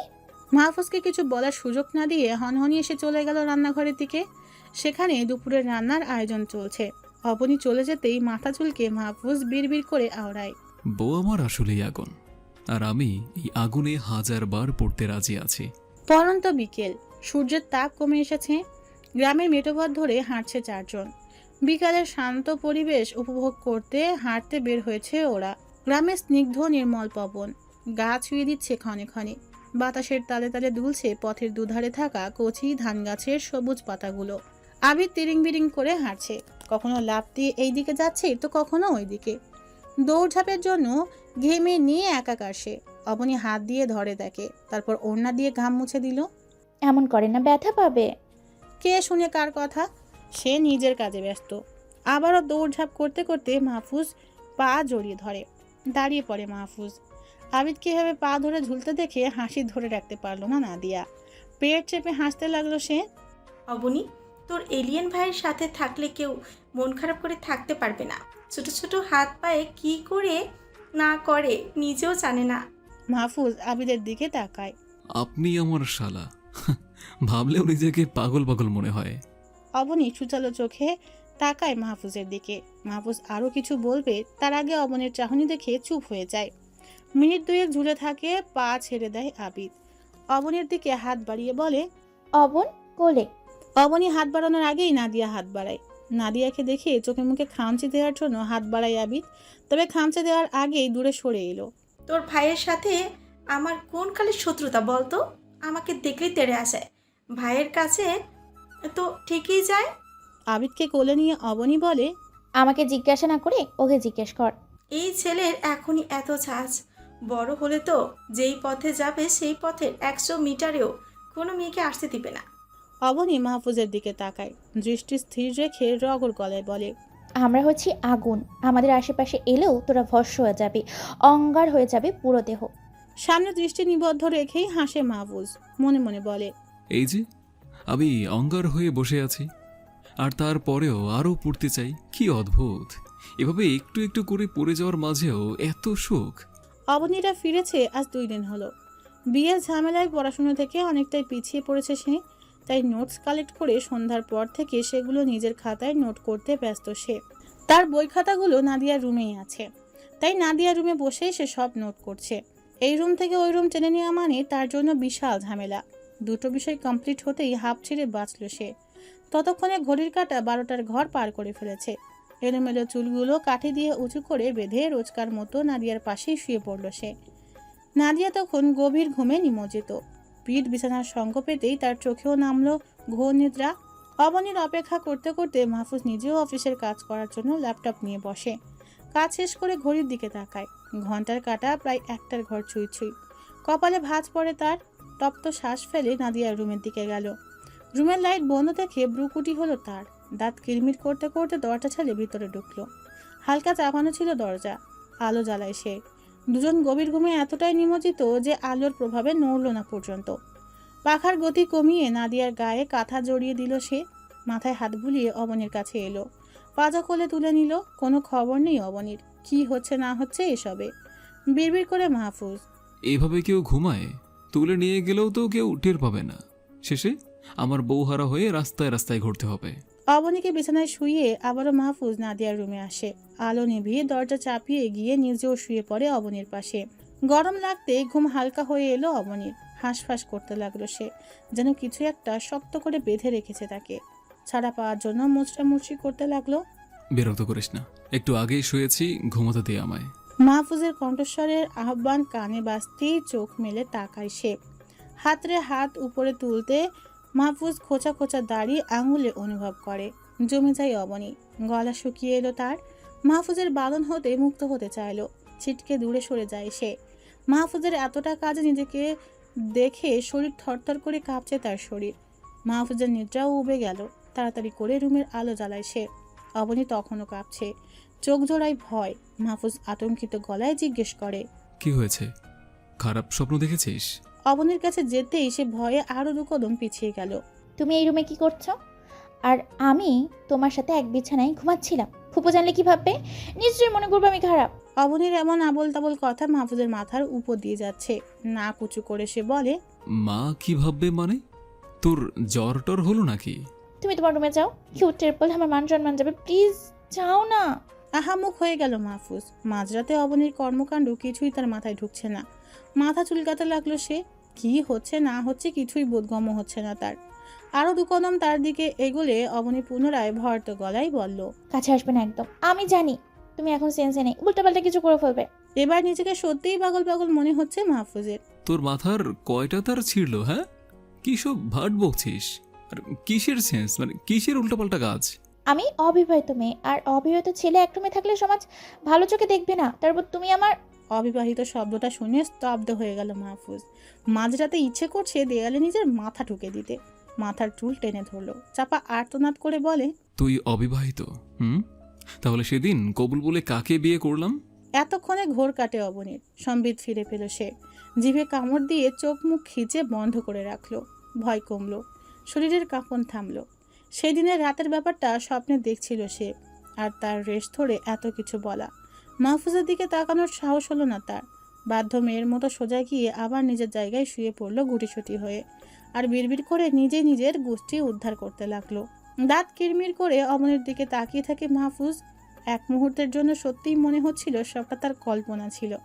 অবনীর দিকে সরস চোখে চেয়ে মাহফুজ বলে, এই জন্যই কারণে অকারণে বউকে আদর করতে হয়, সময় অসময়ে আদর করতে হয়। মানে মোট কথা, সামনে আসলেই আদরে রাখতে হয়। মানে বউয়ের যেন কোনোভাবে মনে না হয় সে অবিবাহিত। একটুর জন্য তো হার্ট অ্যাটাক হয়ে যাচ্ছিল আমার। শুধু শুধু কি আর রাত পাগল বলি? কোন দিন যে নিজে পুরো পাগল হয়ে রাস্তায় রাস্তায় ঘুরি আল্লাহই ভালো জানে। যেখানে পূর্ণ অধিকার থাকার পরেও জোর জবরদস্তি করলাম না, সেখানে বউ আমার বলছে আমি নাকি সেন্সে নাই, উল্টাপাল্টা কিছু করে ফেলবো। এসব শোনার জন্য এত পাগলামি করে বিয়ে করছিলাম আমি? আল্লাহ! টু শব্দও করে না অবনী। নির্বোধের মতো করা নিজের কাজে নিজেই আহম্মক হয়ে বসে আছে। কি লজ্জা, কি লজ্জা। আলো নিভাই মাহফুজ। বিছানায় শুয়ে একটানে অবনীর মাথাটা বুকের সাথে মিশিয়ে নিল। আস্তে পৃষ্ঠে জড়িয়ে ধরে 2 হাতে। 2 হাত দূরত্বে গিয়ে ঘুমাবে বলে তো আর আমি কবুল বলে বিয়ে করিনি। ইঞ্চি পরিমাণ দূরত্ব থাকবে না দুজনের মাঝে, না মনের মাঝে আর না। নৈশব্দে হাসে অবনী। মাহফুজের বুকে মাথা রেখে চুপটি করে রইল। বিয়ের পর একটা জিনিস খুব করে অনুভব করে সে। মানুষটার এখানটায় মাথা রাখলে সুখ সুখ লাগে, শান্তি লাগে মনে। শীতলতায় ছেয়ে যায় সর্বাঙ্গ। সময় গড়ায় চোখের পলকে। কতগুলো দিন চলে গেল জীবন থেকে। অবনী এখন পাকা গিন্নি হয়ে উঠেছে। পড়াশোনা এবং সংসার দুটোই সামলাচ্ছে। যদিও আফসানা খান অনেক সাহায্য করেন, মেয়েদের সব পারতে হয়। সৃষ্টিকর্তা মেয়েদের এক অদ্ভুত শক্তি দিয়ে পৃথিবীতে পাঠান। এরা ঘর বাহির দুটোই সামলাতে সমান তালে পারে। কথায় আছে যে রাঁধে সে চুলও বাঁধে। চুলগুলো খোপা করে গোপনে আঁচল গুজে আলমারি থেকে মাহফুজের অব্যবহৃত শার্ট খুঁজে খুঁজে বের করছে অবনী। অফিস থেকে ফিরেছে মাহফুজ। ক্লান্ত পরিশ্রান্ত দেহ তার। ব্যাগটা রেখে গলায় বেঁধে রাখা টাই ঢিলে করে অবনীর পিছনে গিয়ে দাঁড়ায়। অবনী খোপা করে রাখা চুলগুলো ছেড়ে দিল সে। মুখ ডোবায় অবনীর ঘন কালো চুলে। বিরক্ত হয় অবনী। বিরক্তির সুরে বলে, কি করছোটা কি দরজা খোলা রেখে? মাহফুজের ঘোর লাগা কণ্ঠস্বর। কাঁচা খেলোয়াড় না মাহফুজ, যে দরজা খুলে ঘুমাবে। ছাড়ো তো, গরম লাগছে আমার। এমনিতে ঘেমে নিয়ে অবস্থা খারাপ আমার, আর তোমার বাসায় এলেই শুরু হয়ে যায়। অবনীর কানে ঠোঁট ছোঁয়ায় মাহফুজ। বউয়ের মনে থাকে না যে সেই বিবাহিত, তাই তো এরকম করে রাখি যাতে ভুলে না যায়। কনুই দিয়ে মাহফুজের পেটে গুঁতা দিল অবনী। মাহফুজ আহ বলে পেট চেপে ধরে। কোনো কালে ঘুমের ঘরে কি বলেছি না বলেছি ওটা নিয়ে এখনো বসে আছে। যাও তো ফ্রেশ হয়ে আসো। মানুষ অফিস থেকে ফিরলে আগে ফ্রেশ হয়, তারপর খাওয়া খায়, তারপর অন্য কাজ। আর এই জনাবের ফিরতে না ফিরতেই শুরু হয়ে যায়। অবনীর কোটি চেপে নিজের সাথে মিশিয়ে নিল মাহফুজ। চুল সরিয়ে থুতনি ঠেকায় অবনীর কাঁধে। এগুলো তো তোমার রুটিন। আমার রুটিন হলো আগে অফিস থেকে আসা, তারপরে বউয়ের সাথে বসে কথা বলা, সারাদিনের ক্ষয় হওয়া এনার্জি যেন রিলোডেড হয়, ক্লান্তি যেন দূর হয় তার জন্য, তারপর ফ্রেশ হওয়া এবং সব শেষে খাওয়া। মাহফুজের দিকে ফিরে অবনী কাঁধে হাত রেখে বলে, ও মা, তাই? শরীরে নিশ্চয়ই চার্জ হচ্ছে। এখন গোসলে যাও, তোমার গা থেকে গন্ধ আসছে। তাহলে চল একসাথে ফ্রেশ হয়ে আসি। চোখ গরম করে চাইল অবনী। হাসে মাহফুজ, কোমরে হাত রাখে। আমার পরে বিয়ে করেও সাইফুল বাবা হয়ে যাচ্ছে, আর আমি জীবন যুদ্ধে কয়েক ধাপ পিছিয়ে গেলাম সাইফুলার থেকে। অবনী ব্রু উঁচিয়ে তাকায় মাহফুজের দিকে।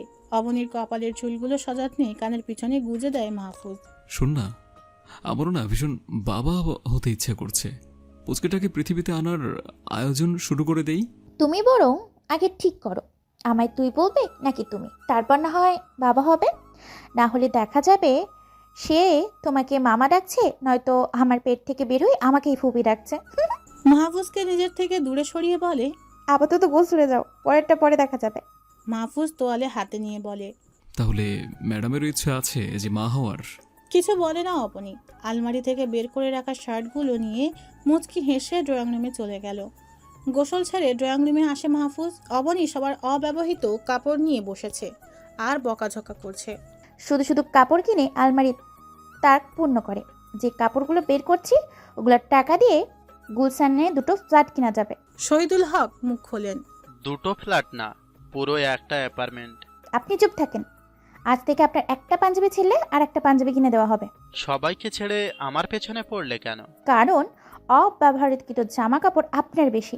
তিনি আর কথা বাড়ালেন না। এখন কথা বাড়ালেই মেয়েটা ওনাকে আরো কথা শোনাবে। এর চেয়ে ভালো চুপ থাকা। এগুলো কি করবে? মাহফুজ প্রশ্ন করে অবনীকে। দান করে দিব। শুধু শুধু বাসায় ফেলে রাখলে তো হবে না, বরং কাউকে দিয়ে ওরা দোয়া করবেন।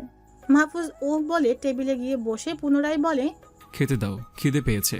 ঘড়ির দিকে তাকায় অবনী। প্রায় 9টা বাজে। বাবা মা, টেবিলে যাও, এখন খাবার সময়। আর একটু পরে খাই। শহীদুল হকের অসহায় গলা।